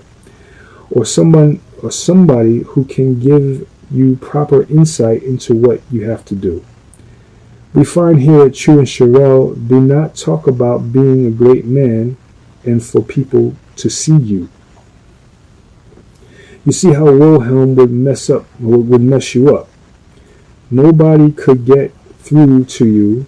You follow Wilhelm on that line and you jump into the top line immediately. Your head swells up. So he's showing you where the authors of the two books are on point and off point, right? He's not saying that Chien and Sherrill is always the best hexagram. He's saying that on this particular line, Chien and Sherrill had it right. In other hexagrams, he'll say that that Wilhelm and Baynes had it right. So, just giving a little further insight on how he's talking about this stuff. Line 3, we're still in the Chien and Sherrill Astrology, the I Ching, my scrolls, right? Superior persons should be careful all day to avoid mistakes. Again, they make a mistake of superior persons. No, people who are in a high level of externalizing power. At this point, your stuff is happening. Orders are coming in every day, but by the bucketfuls. You got 1,000 orders a day, and people are working overtime. That's what we're talking about here. I love this next comment. I don't know what it is doing here, but it says, to the text, I Ching is designed for superior persons and offers no advice to inferiors. I was looking for this line last week. It's here in the third line, right, of the Chien and Sherrill book, right? We'll go running back. This is a great line, actually, right? It says, I love this next comment. I don't know what it's doing here, but it says, I Ching is designed for superior persons and offers no advice to inferiors. It does, however, make predictions regarding them. This line should be somewhere else in like the 50th hexagram. That's where I was looking for it. I was looking for it in the 50th hexagram, like, where's the line? Anyway. An author offers no advice to inferiors. It does, however, make predictions regarding them. This line should be somewhere in the 50, right? But it is here, so I will talk about it. This has nothing to do with the third line of this hexagram. The author probably was writing all day and all night long and got brain fog and put that line here where it doesn't belong. It was a pun by the spirits themselves. Interesting. Right? And the line was talking about authors themselves. This is no mistake. It's talking about the authors themselves. This is no mistake. It doesn't belong here, but when I looked at it, I said, this is cruel. The spirits can play cruel jokes on people. But I want to talk about this. The I Ching says, speaks to superior persons. It is designed basically for people who already know how to let that rope go all the way down to the bottom of the well and change their conditionings at will. Otherwise, it is just words that will not change your life one bit. If you are already an inferior, the I Ching will not help you because you will hear the words, but what you desire, what you want in life, is what will control the day. You will hear the words, but what you already desire from your inferiorness will control you. It is very important for you to comprehend this. That's why you need a priest or priestess to sit down and show you how to make the words of the Yi real. How to give you rituals. Rituals are art and technique of changing your spirit. Just listening to words will not do it alone. That is what is saying here. Right? That is what it is saying here. The oracle says to be calm, but that is not enough to make your spirit be calm. The superior man knows how to sit down and make his spirit calm. For you to try and make yourself calm is like telling your stomach to speed up digestion. It says it offers no advice to inferiors. It makes advice to superiors. However, it makes predictions regarding or to the inferior man. Let's deal with that. You go to the oracles. If you are a superior man, you go for advice. If you are an inferior, you go for predictions. That's why they talk about fortune telling. Oh, these are fortune telling devices.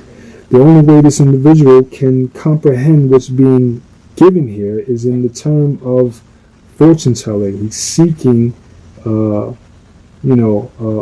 prediction for where to go for the fortune, right? Versus advice on matters of life. If you go to the I Ching or you come to a superior oracle like Ifa or De Lagun, the oracle says, oh, you have a problem. You are on a collision with disaster. The oracle has spoken. The oracle has given you a situation. You have a problem and you are on a collision course with disaster. The oracle has, right, that was totally a repetition. The oracle has given you a situation, but it also gives you insight into the cause, which equals the solution. You are on a collision course with disaster because you are arrogant. With disaster because you are arrogant, or because you are not receptive, or because you are pushy, and so on. That is the cause, but it is also the solution. Don't be arrogant. Start listening. Stop pushing. The superior man will heed this insight and change because he is willing to change and knows how to change and wants to change because he is here to uplift himself spiritually. The inferior wants to hold on to his emotionality, his passion, his likes, his dislikes. So he will pay less attention to the insight and more attention to the situation. And since he will not change, the situation predicted will come about. These are the nuggets, folks, the nuggets, okay? If you have gone to the I Ching and the oracle says to keep your heart still, and your heart did not stay still, you forgot. Then you go back and say, why am I having so much trouble? I have been trying and trying. I look over the stack of readings, you have given you insight into the situation. That's what we are talking about. I want to take advantage of the opportunity to also speak about inferior oracles. Inferior oracles do not have insight. They give situations. They do not advise. They only predict.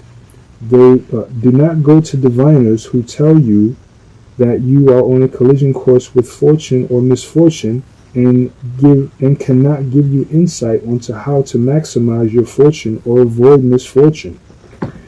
Whatever we say about tomorrow, it is just simply that you are on a path for. If you continue on that path in that way, you are traveling what is going to happen to you, but it is not fatalistic, unchangeable situation. Right. Okay. You don't understand. You say, is there predestination? Didn't I say that we kneel down before Osir and before our men and choose our destiny before we come to earth? So you say, therefore, there is predestination. But I say, in the sense there is, it is like we're all on a ship going to Bermuda, and we have the freedom to choose whether we travel in first class or second class or in a storage room or stowed away in a boiler room. That is what I'm talking about. You may chooses in life.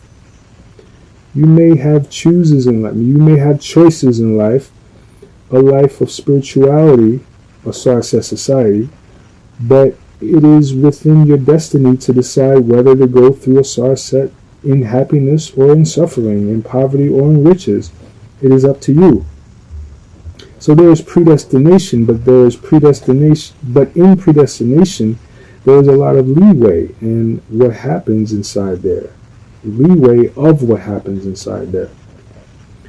No spirit ever chooses to be poor or to be rich, to suffer or to not suffer. What you want is to grow spiritually. How you handle your life will determine whether you will grow, whether you will suffer, or you will be poor, rich, you will accomplish, or whatever. Those things are there for you to manipulate. So I say to you that I Ching makes predictions for inferior people, meaning that it shows you you're in a collision course with misfortune or fortune. But what will bring misfortune or fortune? The condition of your spirit. It is the condition of your spirit, not things outside of you. Gurus say the power is within you. The power of your misfortunes are within you. The power of your fortunes are within you.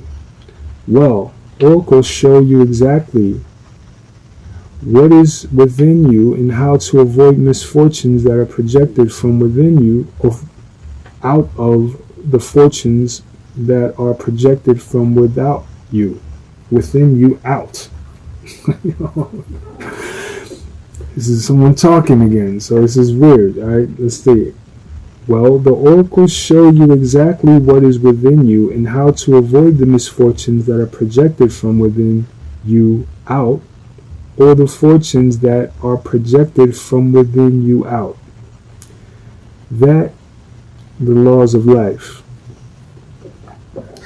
That is the laws of life? Something like that.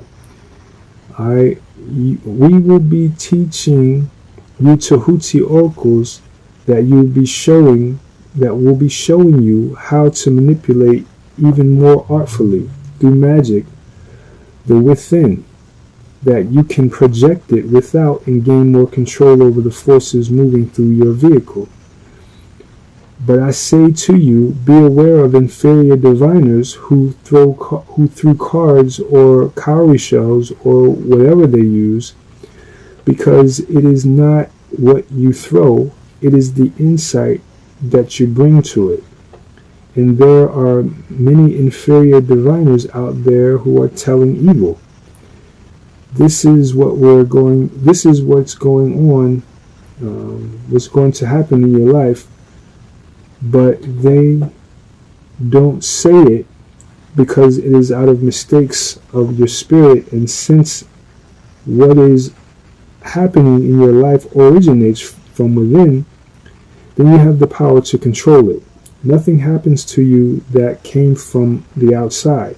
Everything that happens to you is a projection of what is within you without. Everything that happens to you is a projection of what is within you without. What is within you on the outside. What is within you that comes on the outside. It is within you to control what is happening outside of you. Learn to manipulate what is within you. Beware of diviners telling you that this is the situation and that's it. You say, tell me what is wrong about me that is causing that. If they can't tell you, then they are inferior. If they can't tell you what to do to make the situation be resolved, not run away from, but resolve it, they are inferior. Alright, so he just broke down inferior and, a superior counsel. Right?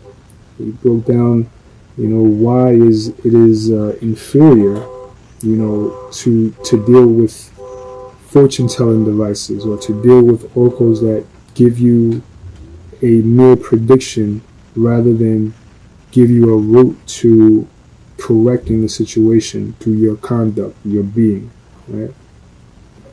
Yeah, deep stuff. Back to line 3. Okay, by being cautious yet diligent, a man can avoid mistakes. The text goes on to speak about decisiveness and procrastination and so on. That is incorrect.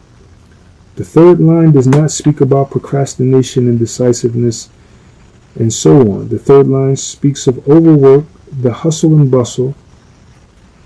You are being told to be aware of failure through overwork.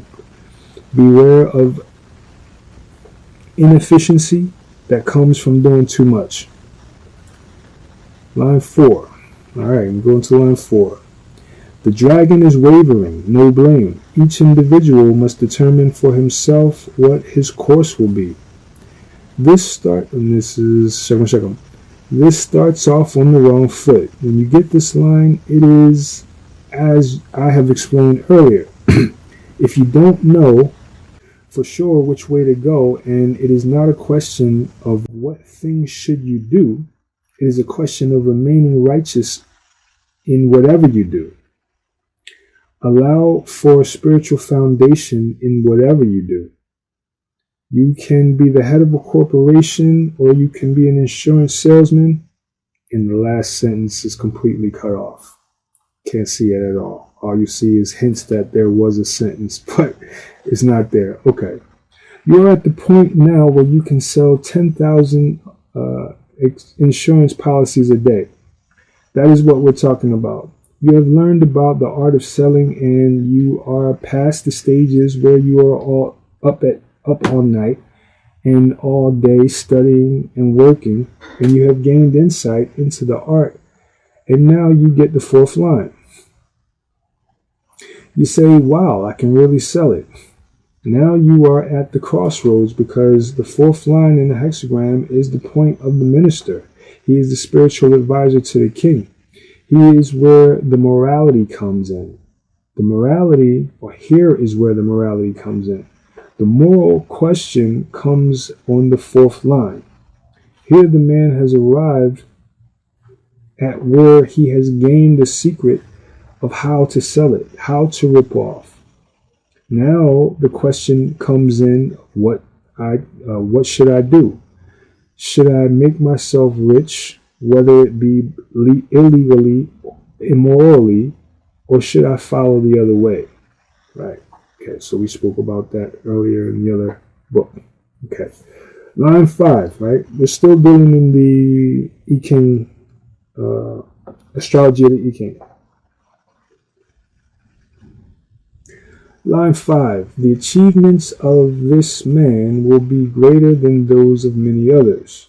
The primal forces are operating in the sky in favor all activity in such a person may engage, whether it be mental or physical, spiritual or material. Such an individual will be progressively successful, and depending on how much he exerts himself, his success can be limitless. He will be continually blessed by heaven. It is especially of such a person that the saying, God helps those who help themselves, truly apply. Even though others seeing the individual's influence and achievements might be inclined to say he did not need God's help. Some scholars say that this controlling line is the most auspicious of all those in the I Ching.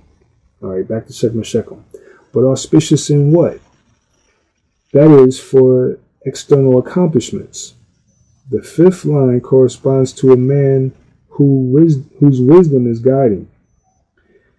It says here that God helps those who helps himself. That is very, very important key thing. They also had enough insight here to say that others look at him and think that he does not need God's help, that he's got it together, etc. Here we have a person who is being successful because he is following wisdom. The fourth line could be success also, but in an immoral way, in an illegal way. That's the big difference here.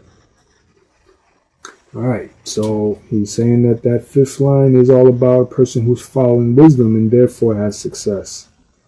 right? Following correct advice, therefore, is having success in external accomplishment, right?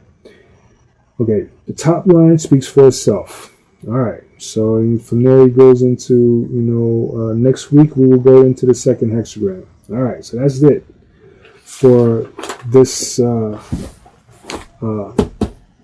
Ching transcripts depiction of hexagram 1. All right, interesting. Okay, oh, pardon me, we're not done. We're not all the way done. We're going to go to the I Ching Praxis and briefly read it through. And it must be 3 hours or so now, but we got to do what we got to do. Right. Okay. So now you know why there's so much time went through, man. This is like, you got to gear yourself up. You got to have a good night's sleep when I'm messing with this stuff here. All right. Okay. So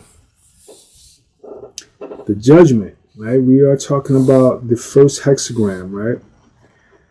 Keep in mind the stuff that we just read. Some of it's going to be kind of repetitive, but this is making all of that stuff concise, and let's see what it sounds like here. Okay, Chien corresponds to the energy that is the main support of the will. We are not speaking here of mere volition. Activities such as voluntary, bodily, and relatively small routine activities are excluded.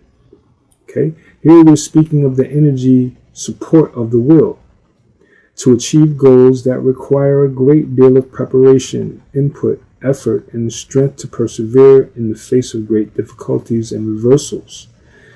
These are the areas of life that call for leadership, experience, knowledge, strength, tenacity, stamina, and perseverance in the face of difficulties, career, spiritual development, large enterprises, higher education, running a large organization, etc. As we saw earlier, the trigram Chien, which is here double, corresponds to the element metal, which is the strongest of the 5 elements that are the basis of the Chinese science of metaphysical energetics. The first thing that must be understood concerning the will is that it works in partnership with the spirit, represented chiefly by Kun, the second hexagram, to bring effects about in our lives. The will initiates activities, changes, and all events. Kun represents, this is the second trigram, right, or the second hexagram. Kun represents the chief element of the subconscious. It carries out and mediates the execution of the will. Consequently, failure to harmonize what is willed with the laws governing the mind will lead to failure. Talking about the subconscious and the conscious again. All right. Subconscious precedes and kind of leads the conscious, right? Okay, so the will initiates activities, changes, and all events. Okay. Kun represents the chief element of the subconscious. It carries out, mediates the execution of the will. Consequently, failure to harmonize what is willed with the laws governing the mind will lead to failure. The receptivity of the subconscious to the will is governed by the cycles it carries. The cycles, and it carries the things to completion in lawfully defined stages in obedience with the will. The failures to achieve our will are mostly due to ignorance of these laws.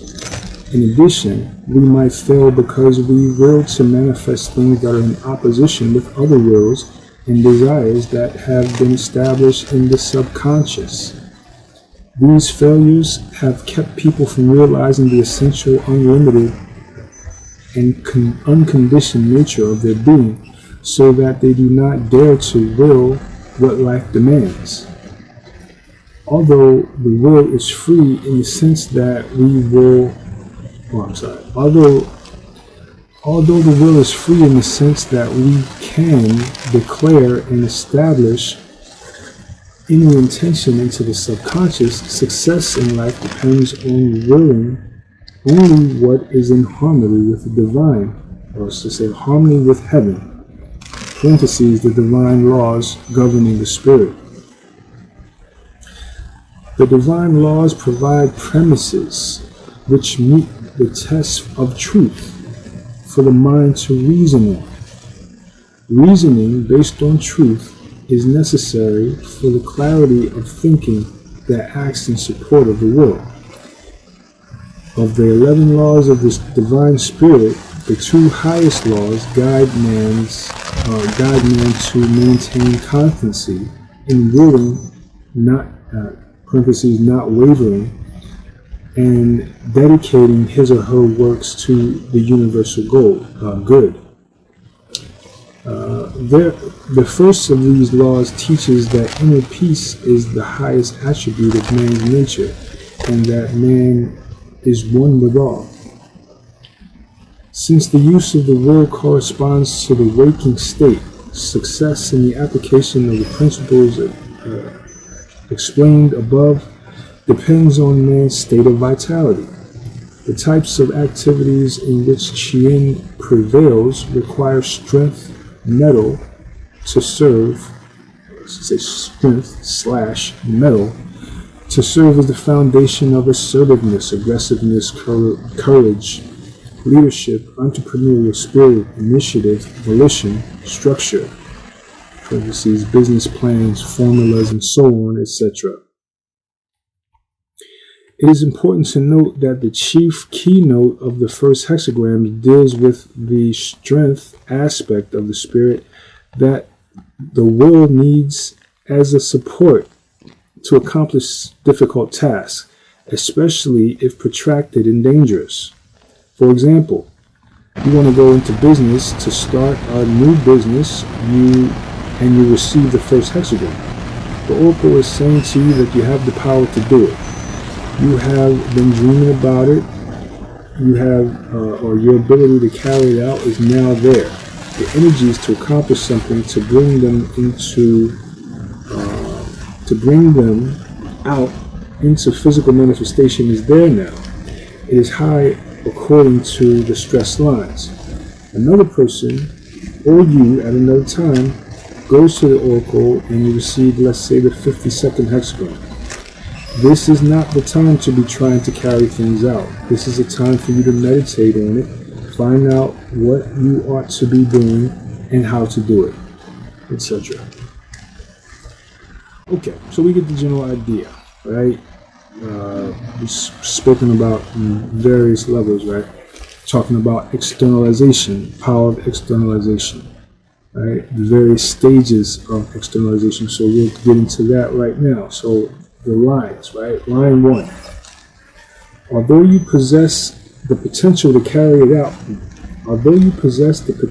carry out enterprises requiring enduring strength, assertiveness, leadership, the resources needed have not yet come to the foreground. Be patient and wait. The right moment will present itself. Alright, line 2. The vital energy for energetic and assertive activity has progressed to the point that it is beginning to show itself outwardly and exert an influence in your physical or social environment. However, you are not ready to act on your own. It is advisable to get counsel from knowledgeable people or assistance from people with influence at this time. In this way, success will be achieved. Line 3. The inner resources to carry out the work are fully available. It is the time to act and to work, even if you have to incur danger of working day in and out. This is correct, because the strength that you possess,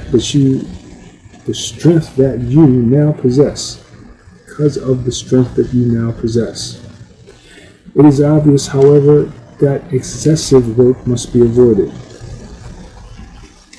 Alright, line 4. This line represents a situation in which doubts prevail.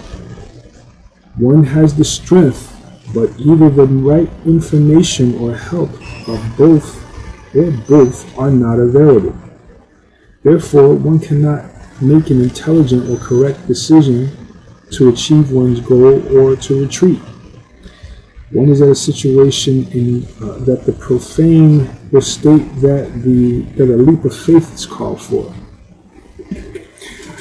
The correct thing to do here is to reflect in a state of peace, to gain insight into the dilemma, and to cultivate one's divinity, which will in time give one the certainty to take a leap into uncharted waters. One must not, however, abandon the people that one has pledged to help, if the goal seems to be beyond realization. Okay? And now we have line 5. If you adhere to the counsel of this hexagram, this line foretells that you can attain a high-level success in the field that you inquired about, or in your life. Your success will be verified, not by your own claims or personal yardstick, but by the fact that others will give you the recognition, especially through seeking your services, counsel, etc. It is even more important at this point to maintain your observance of the counsel of this hexagram. You will do better with the help of knowledgeable or influential people. Do not let success go to your head. Alright, and the 6th line. There is the danger here of failure from acting out of a sense of one's strength and ability, being arrogant, too ambitious, etc. The will must not be guided by strength or exceed the relative capacity of subconscious or violate the laws of nature or of God. And if all lines are stressed, the heedless dragon appears in the field. The headless dragon appears in the field. This is a reference to the appearance of the 2nd hexagram, the complement of the 1st. To be headless means that you must go into trance to cultivate the laws of heaven and strength that is needed to achieve the goal. Meaning going in without your own head, but to be receptive to more correct influences from heaven. Okay? Alright, so that is the 1st hexagram, about 55 hours later.